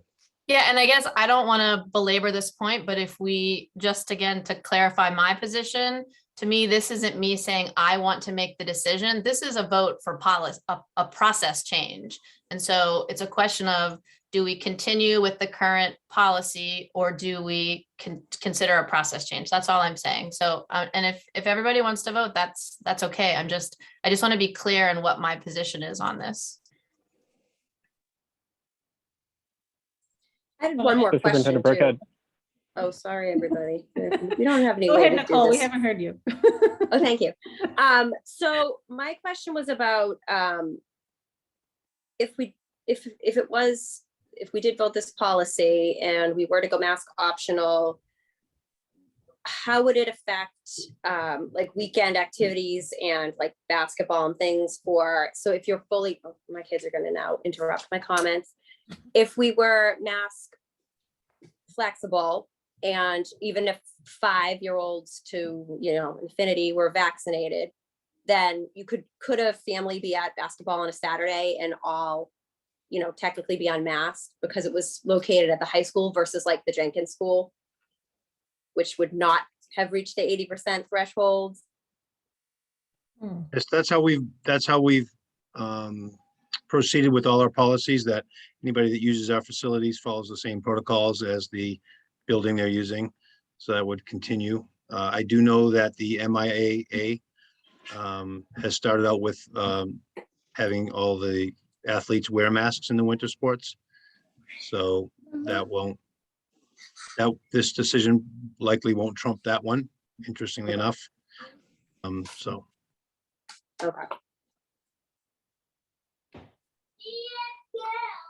So I had two questions, Superintendent Burkhead, just regarding the process for this. The first is just around staffing numbers. Have you and the MAC or the administration had talks about if we had, you know, X number of teachers at the high school that, you know, God forbid get COVID, that it could have a negative educational impact because either we're having trouble getting substitutes or, you know, just continuing with the curriculum, that it could require us to go back to having masks. And I'm not trying to put a blame on teachers when I say that, so don't take that the wrong way. I'm just trying to understand, you know, obviously what the impact would be if a certain number of teachers did get COVID at the same time as were required to be out of school. Yeah, I think it's like our current situation. The goal is keeping our kids in school 5 days, and staff. I think I would include them obviously in school 5 days a week. So if that begins to impact our staff negatively, and we see an uptick in staff getting COVID, certainly that would fit the parameters in the metric for moving back to wearing masks. Okay. And then my second question was just around, you know, obviously we've had some kids that have had to go remote because of the fact that they had COVID and they couldn't be in the building. Have we gotten any feedback from them as they came back in terms of, you know, whether they feel behind because they were at home and they couldn't be in school with the work that they were getting, and you know, being able to complete it without the benefit of being in the classroom? I haven't had any specific feedback on those individual cases, but I think common sense would tell us all that if a student's not in school for any period of time, they're going to fall a little bit behind. I think we learned that last year. And that's why we're trying to keep everybody in school, and that's why I believe the test and stay and the hard work our nurses are doing has really. And I know Kelly Roach has these numbers. I'll be able to share maybe at the next meeting with everybody. But there's, according to the state, there's been, you know, thousands and thousands of days of school saved by the test and stay program versus just sending kids home. So the goal always is to keep the kids in school when possible. And I know when you test positive, you can't always do that.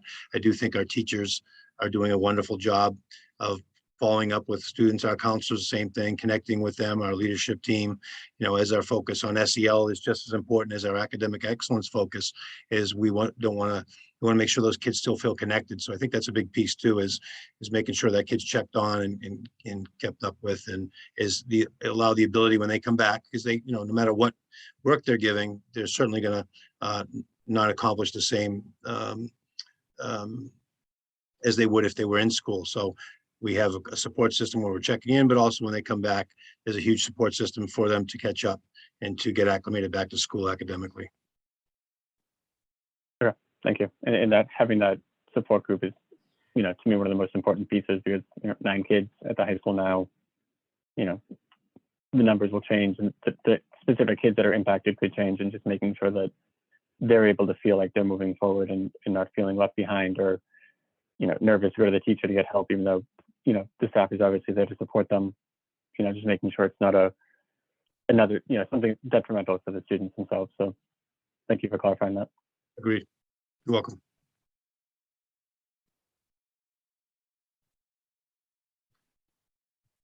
Any other questions? I'm sorry, I think the numbers, I got it wrote down. 208,000 school days have been saved for test and stay this year in the state. So compared to, what was not available last year. So just, that's some good news.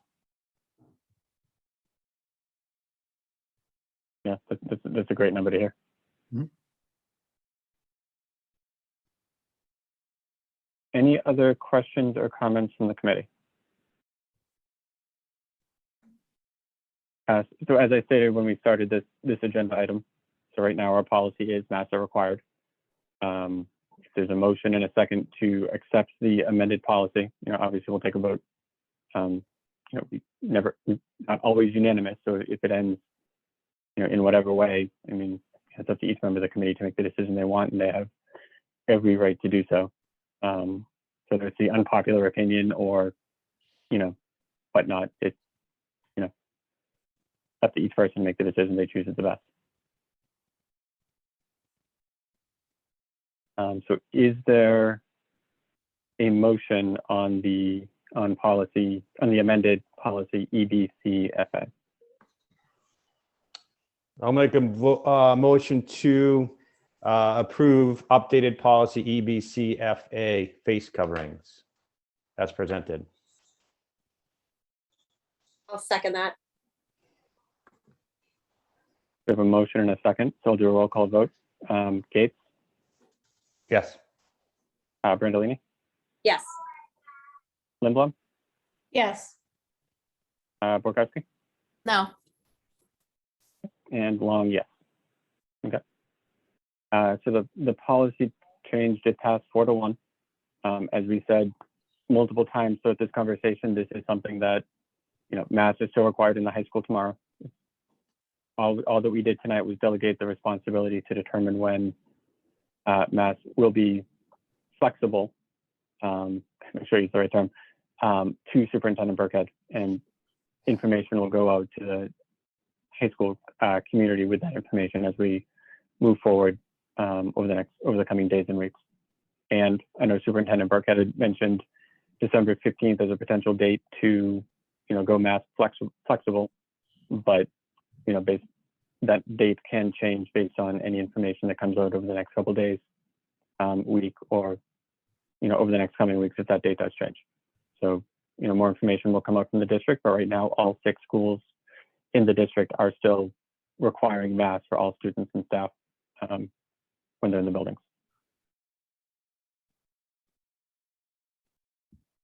So moving on, the next item on under the subcommittee reports is an update from the Charter Review Subcommittee. So I'll turn it over to Ms. Brandolini. Thank you, Mike. So I just wanted to give a brief update to the school committee members about the charter review that's been going on. So just to review the charter review, this process started honestly almost 2 years ago. And there was a small hiatus because of COVID, but truthfully, we have been meeting pretty consistently via Zoom. We did have one in-person meeting just to kind of keep this moving, because reviewing the charter has been maybe not the most exciting work unless you're really into this kind of thing, but it's certainly important and necessary for our town. So I've actually very much enjoyed being a part of it.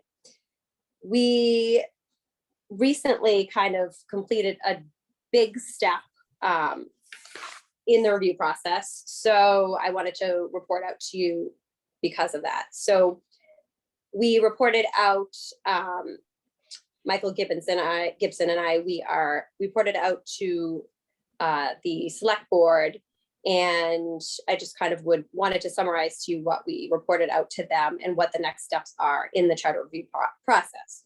So we completed the recommendations based on review of the current charter. So basically we have gone through the entire charter from start to finish. We took heed of best practices that were used in other communities. We consulted consistently with town council, and we have spoken with numerous departments and committees, committee chairs in town. We had a red line document that was approved by the select board November 16th. And it was also So the red line document was provided to the select board, the town administrator, the moderator, the finance director for additional review. So we're not complete. There's still several steps, but we have started to share the document outside of our subcommittee. Comments from all of these officials are going to be reviewed. We did have to change our meeting date, so we haven't had that meeting yet. So we haven't come together with any of those additional comments yet. I believe our meeting will be next week, a week from today or so. And any of those changes are going to be incorporated into the final red line charter recommendation. So then after that part is complete, the next step is to have public forums, and those will be conducted. Hopefully, I sense this timeline may change slightly because we were aiming for December and January for town residents, just to educate everybody and provide an opportunity for comments. Because of course we want it to be transparent, so there'll be several opportunities for public input. And then our final document will be submitted to the select board for approval prior to annual town meeting. So a few things that's our timeline, but a few things of note. So what hadn't changed per our review, so things that are staying the same, that are extremely important, especially to us. There will be no changes to how town officials are elected. It's not because we don't have opinions and want or desire to change the way that is handled. It's just not the charge of the charter review committee to make the changes. So if the town wants to make said changes, that's something that a separate panel could do, and people would apply to be a part of that board, and it would be a whole process that if we wanted to change our system of election to more of a ranked system versus what we have now, kind of like change to that majority. So if 2 of us are on the ballot, it would, or say 4 people are on the ballot, the top votes for those, the top 2 candidates with the most votes would earn the seat to be elected. Whereas that is not the case now. So that was something that many of us on the charter review, and I know we spoke about it here years ago even, were interested in possibly seeing changed, or at least just kind of like airing that out and seeing if there was a better way. But that this particular charge was something that was not within our purview to do. There is also no changes to the form of governance. So we still we'll have a select board. So there's not going to be any mayor or that sort of a thing. No basic changes to our form of governance. And there was limited expansion of definition of certain articles within the charter. The committee found that in many instances, reserving flexibility of specific terms or policies was better left to town bylaws versus inclusion in the charter. So again, it was that whole keeping the charter broadly. It's more like our constitution. So we kept that flexibility in there, or so we hope. What did change per our review was that kind of an easy one was references to selectmen were changed throughout the charter to select board member. There was a lot of housekeeping that was done. The charter reviews are typically done approximately every 10 years. So, things change rapidly. So there was housekeeping. We removed sections no longer applicable to town governance and revised definitions or languages for clarity and accuracy. So really just bringing it into kind of 21st century language. Best practices, we added or revised language to more clearly specify duties of the select board. We cleaned up some of that in reference to town administrator and moderator. For example, licensing authority requiring different layers of review by TA. And we added different term definitions.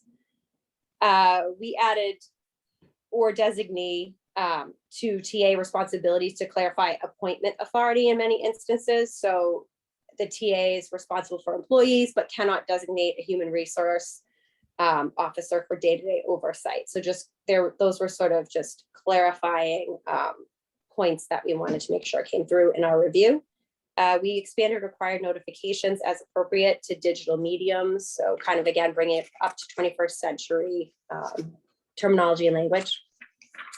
And let's see, we also added an emergency management policy review and a TA performance review and a public release of review summary. So we're just trying to bring streamline things and make everything very transparent. Other things we included were requiring the TA to be subject to employee personnel plan requirements, adding TA hiring and removal procedures, revised operating budget schedule to provide adequate time for reviews by board. So that was through input from subcommittees and boards in town that they were all asking for clear timelines on and clear structure. So we got that through feedback. And something pertaining to school committee was clarified language concerning school committee review of school operating budget. A lot of our school committee was sort of an easy piece to the charter review because most, if not all, of our portions of reference referred straight to Mass General Law. So there wasn't really much wiggle room at all. It was all very much, per MGL section, fill in the blank. This is how things are done. And we, again, like scheduling and planning, we revised capital planning schedule to allow for more input from capital committee and things like that. So that's where we're at so far. Again, we'll have public forums. We have a few more, we have a little bit input from the TA's review. That's what is on our next agenda. So I know it's very interesting and riveting information. So if anybody has any questions, I'm happy to do my best to answer. You're all awake. I'll just thank you for doing it, Nicole. I know you signed up for what you say 2 years ago. Yeah. And I don't know how much longer it's going to go on, maybe another 2 years. Yeah, it'll be through annual town meeting. So as soon as it's voted, that'll be it for now. Yeah, no, I think it's great. And as you said, I don't think there's much, which is good news, that there's not much that pertains to the school committee, which means the way we're doing things is generally by the law, which is great. It sounds like a lot of the changes are on the town side, obviously with the town administrator review process, which I guess will be somewhat similar to the superintendent's review process, I would expect. Very similar. Yeah. And thank you to Superintendent Burkhead and Dr. Dutch for consulting with us and kind of batting around best practices and things like that over the course of the year. Right. Do you think that that it was as productive as you had hoped to, or did you think that some of those things, like I know that we talked about years ago, like the voting of the school committee members, did everyone anticipate that was kind of the purview or the duty of the charter review? Yeah, for sure. I think, yes, definitely. I think members of that committee, much like us, had conversations or received feedback about just the way that process plays out in town, and why would it not just be kind of like the top two people who are running get the most votes, so therefore they win. And I don't disagree. So I think that's something that will come as a next step, that if there is sort of momentum to review that, then a panel review kind of a situation takes place. Because I think it's worth looking into for sure. And that could be a recommendation that we make as a charter review subcommittee, that is one of the next steps that takes place. Great. And you said this charter review process is to be voted on at the next town meeting in whenever, I don't remember, it is April, May, June, whatever that is. Yeah. Wow. All right. Yeah, spring. Great. Have fun. Yeah. I will add too, I think one of the other things we've talked about a lot is kind of that building maintenance stuff, external maintenance and that process and how that works. And of course, as we know currently, that is not under our external maintenance, is more of a town-based thing. And I think Superintendent Burkhead and Dr. Dutch, in working with the town, I think we've really we're definitely moving forward and to getting that process tightened up and sort of, working towards getting communications where they should be. If there is something externally and at one of our buildings that needs maintenance and attention, that it's, you know, taken care of. So, because that was one of my concerns. So it was on the table to like, should that be a school? Should school take care of external property maintenance at schools? And historically, you know, why that changed. So, but we all, as a subcommittee on the charter review, agreed that the way it is now, with it being on the town side, was better. Because we don't have the equipment. Exactly. We don't have the people, we don't have the resources, Right. we don't have, so it really is better there. It's just more like making sure that that flow of communication and what is needed is, our needs are met, basically.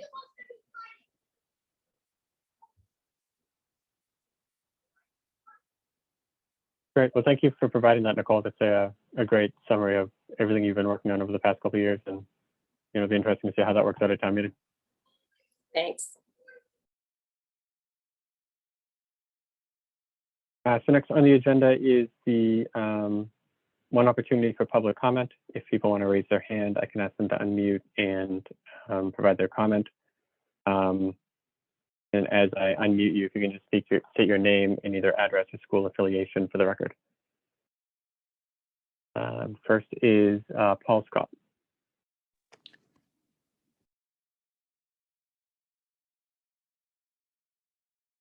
Things. First, I'd recommend in the future, if there's a significant enough topic, and I think the committee knows those topics that a lot of parents are interested in, that the public comment be held right after that presentation. Not that I didn't appreciate Ms. Brandolini's review, and I appreciate her humor about the interest of this topic, but it might be helpful in the future to have some public comment after a subject that's that important be discussed by the committee. The second thing I just wanted to say is, Peter Gates, thank you.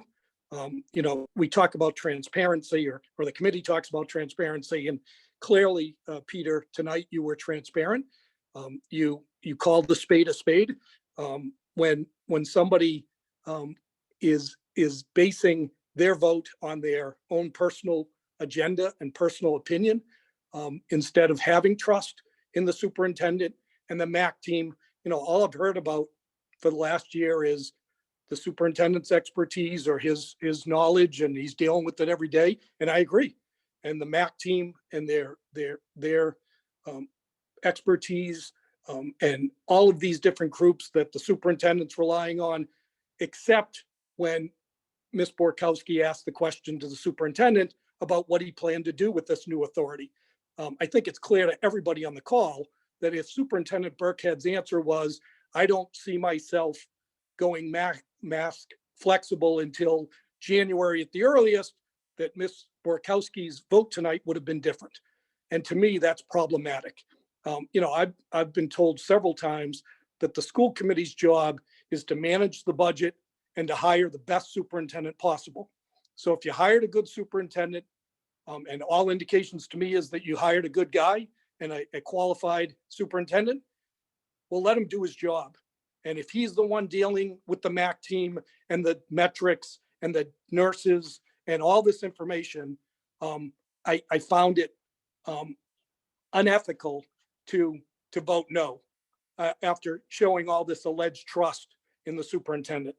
You know, I don't want decisions made on whether Ms. Borkowski's significant other's Christmas party was canceled.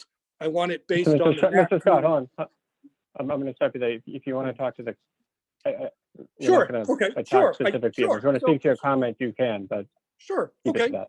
Okay. So that was my comment tonight, and I hope in the future that personal opinion or personal agendas does not drive policy or decision making.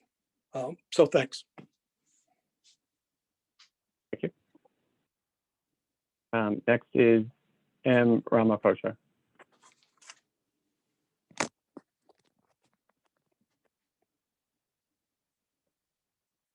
Hi.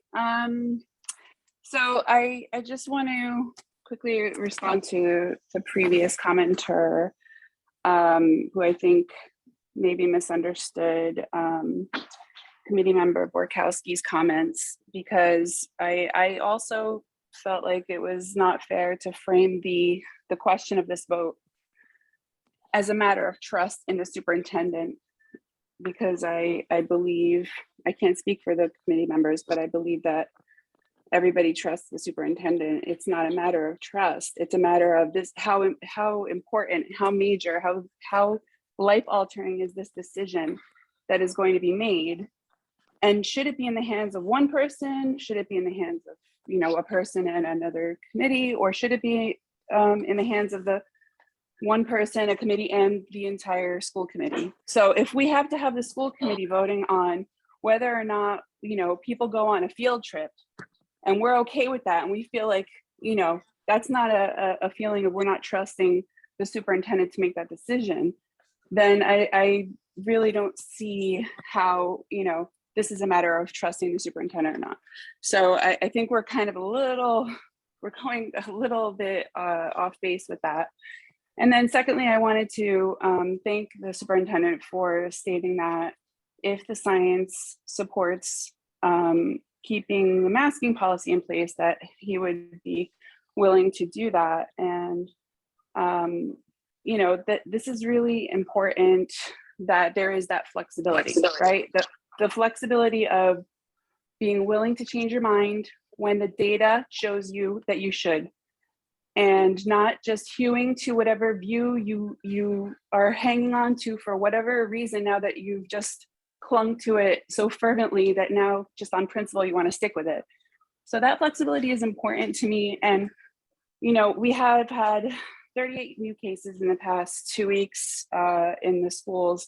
We are at case levels in Massachusetts that we haven't seen in about a year. So we're on this rising trend. And I agree with the point that we should not be taking away the masking policy with just 1 week to spare before a break, when younger children could be affected, younger children of those students who are going to be relieved of the masking, and people seeing family members. It's just such a high risk. It doesn't make sense. And to say, well, oh yeah, we were seeing that, you know, there's like not too much, you know, of a risk because we had low case numbers through the whole school year. And, you know, maybe the low case numbers are because we're masking. And it's like saying, you know, oh, hey, it's not raining under this umbrella. Let's take away the umbrella. You know, it just doesn't make sense. So I appreciate your time. Thank you all for all that you do. Thank you. Next is Dan Gengo.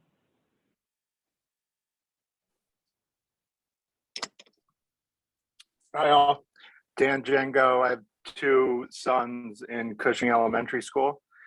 I just wanted to echo everything Paul Scott said about how this vote came across to a parent who's been following this issue very closely.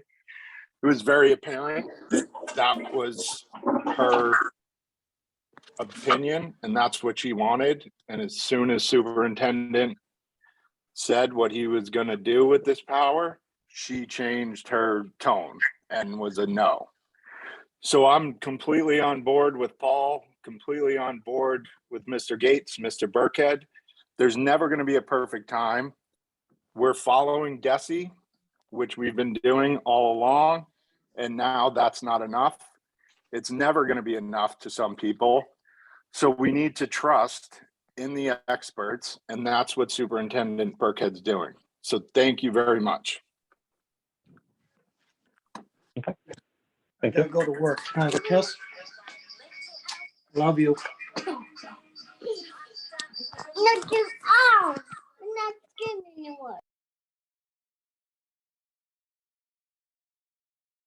So next on the agenda is an acceptance of gifts. So at this time, I'll turn it over to Principal Beatty. Good evening. Thank you for having us, or me. We have received a very generous donation from parents Donald and Laura O'Keefe in the amount of $1,000 to be used towards the Gates Learning Center. The Gates Learning Center services students in the district who present with the most severe special education needs.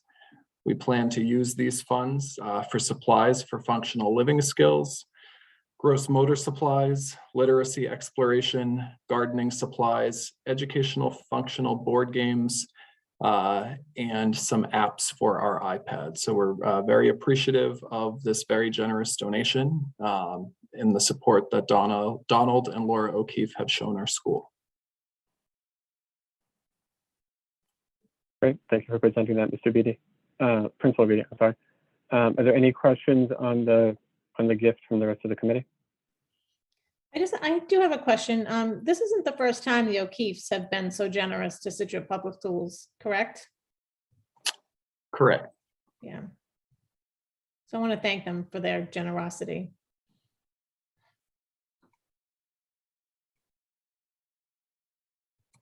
Janice, if you want, you can make the motion then to Okay. to thank them. I will do that. I make a motion to accept the donation from Mr. and Mrs. Donald O'Keefe to the Gates Learning Center with great appreciation. I second that. Thank you, Dr. Borkowski. The roll call vote, Long, yes. Borkowski, Yes. Gates, Yes. Lindblom, Yes. and Brandolini. Yes. Thank you again, Principal Beatty. Make sure the O'Keefes know that we, definitely appreciate all of the charity they've given towards Scituate Public Schools. Thank you. So we do have the minutes from our November 15th, 2021 meeting. So if there are no questions or changes for those minutes, I will entertain a motion to approve them.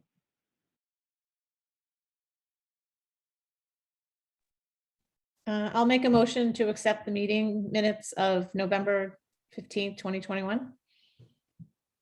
I'll second. Long, Sorry, yes. everybody. Perfect timing. Okay. Long, yes. Lindblom, Yes. Brandolini, Yes. Yes. and Borkowski. Yes. We didn't have any correspondence in our backup. So next I will turn it over to Dr. Dutch to read the warrants that were presented in our backup. Good evening. So there are 3 warrants.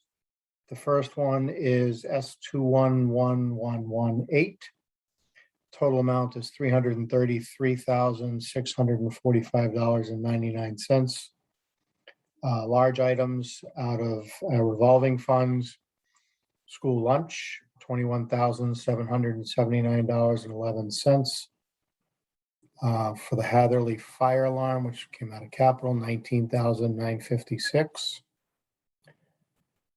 And then to our local education funds, private school tuition, $123,706.68 to several different programs, including the Cotting School, the Clark School, the Grove School, Landmark, Riverview, Amigo, and Higashi. Our utility bill for electricity was $44,275.45. Our gas bill was $10,562.70. We also purchased for math supplies for Great Minds Math Program, $29,583.06. And our IT contracted services totaling $31,272.92 for a total of $272,718.73 from our local funds. So that was the first warrant. Are there any questions on that warrant? Okay, the second warrant is S211124. Total amount is $226,560. From an IDEA grant, a special ed grant, $76,001.67 for tuition to the South Shore Educational Collaborative. Private school tuition, $92,212.85 out of Cardinal Cushing. Out of our local budget, collaborative tuition, $29,559.16 to the Pilgrim Collaborative in Plymouth. And those are the only large items on that warrant. And finally, the last warrant, S21-1202. Again, school lunch, $21,987.23 out of the revolving accounts. And then large items, private school tuition was $31,655.52. A contract for curriculum to for the IXL program, $17,787. That is a 3-year contract that was paid for a total of $72,270.10 out of our local budget. Again, if there are any questions on those last two, I'll be happy to answer those. Are there any questions from the committee for Dr. Jess? Okay, thank you. But thank you for reading those into the minutes. Sure. Is there any other business that the committee wants to bring up as part of this meeting? Okay. If not, our next meeting will be December 20th, 2021. The agenda will come out for that late next week. If there are any agenda items that people want to make sure get included, just make sure you email Superintendent Burkhead and I, and we'll review them. And if there's nothing else, then I will entertain a motion to end the meeting at 8:18. So moved. I second. Long, yes. Borkowski? Yes. Bates? Yes. Lindblom? Yes. And Brandolini? Yes. All right. Thanks, everybody. Have a great rest of your night. Go Pats.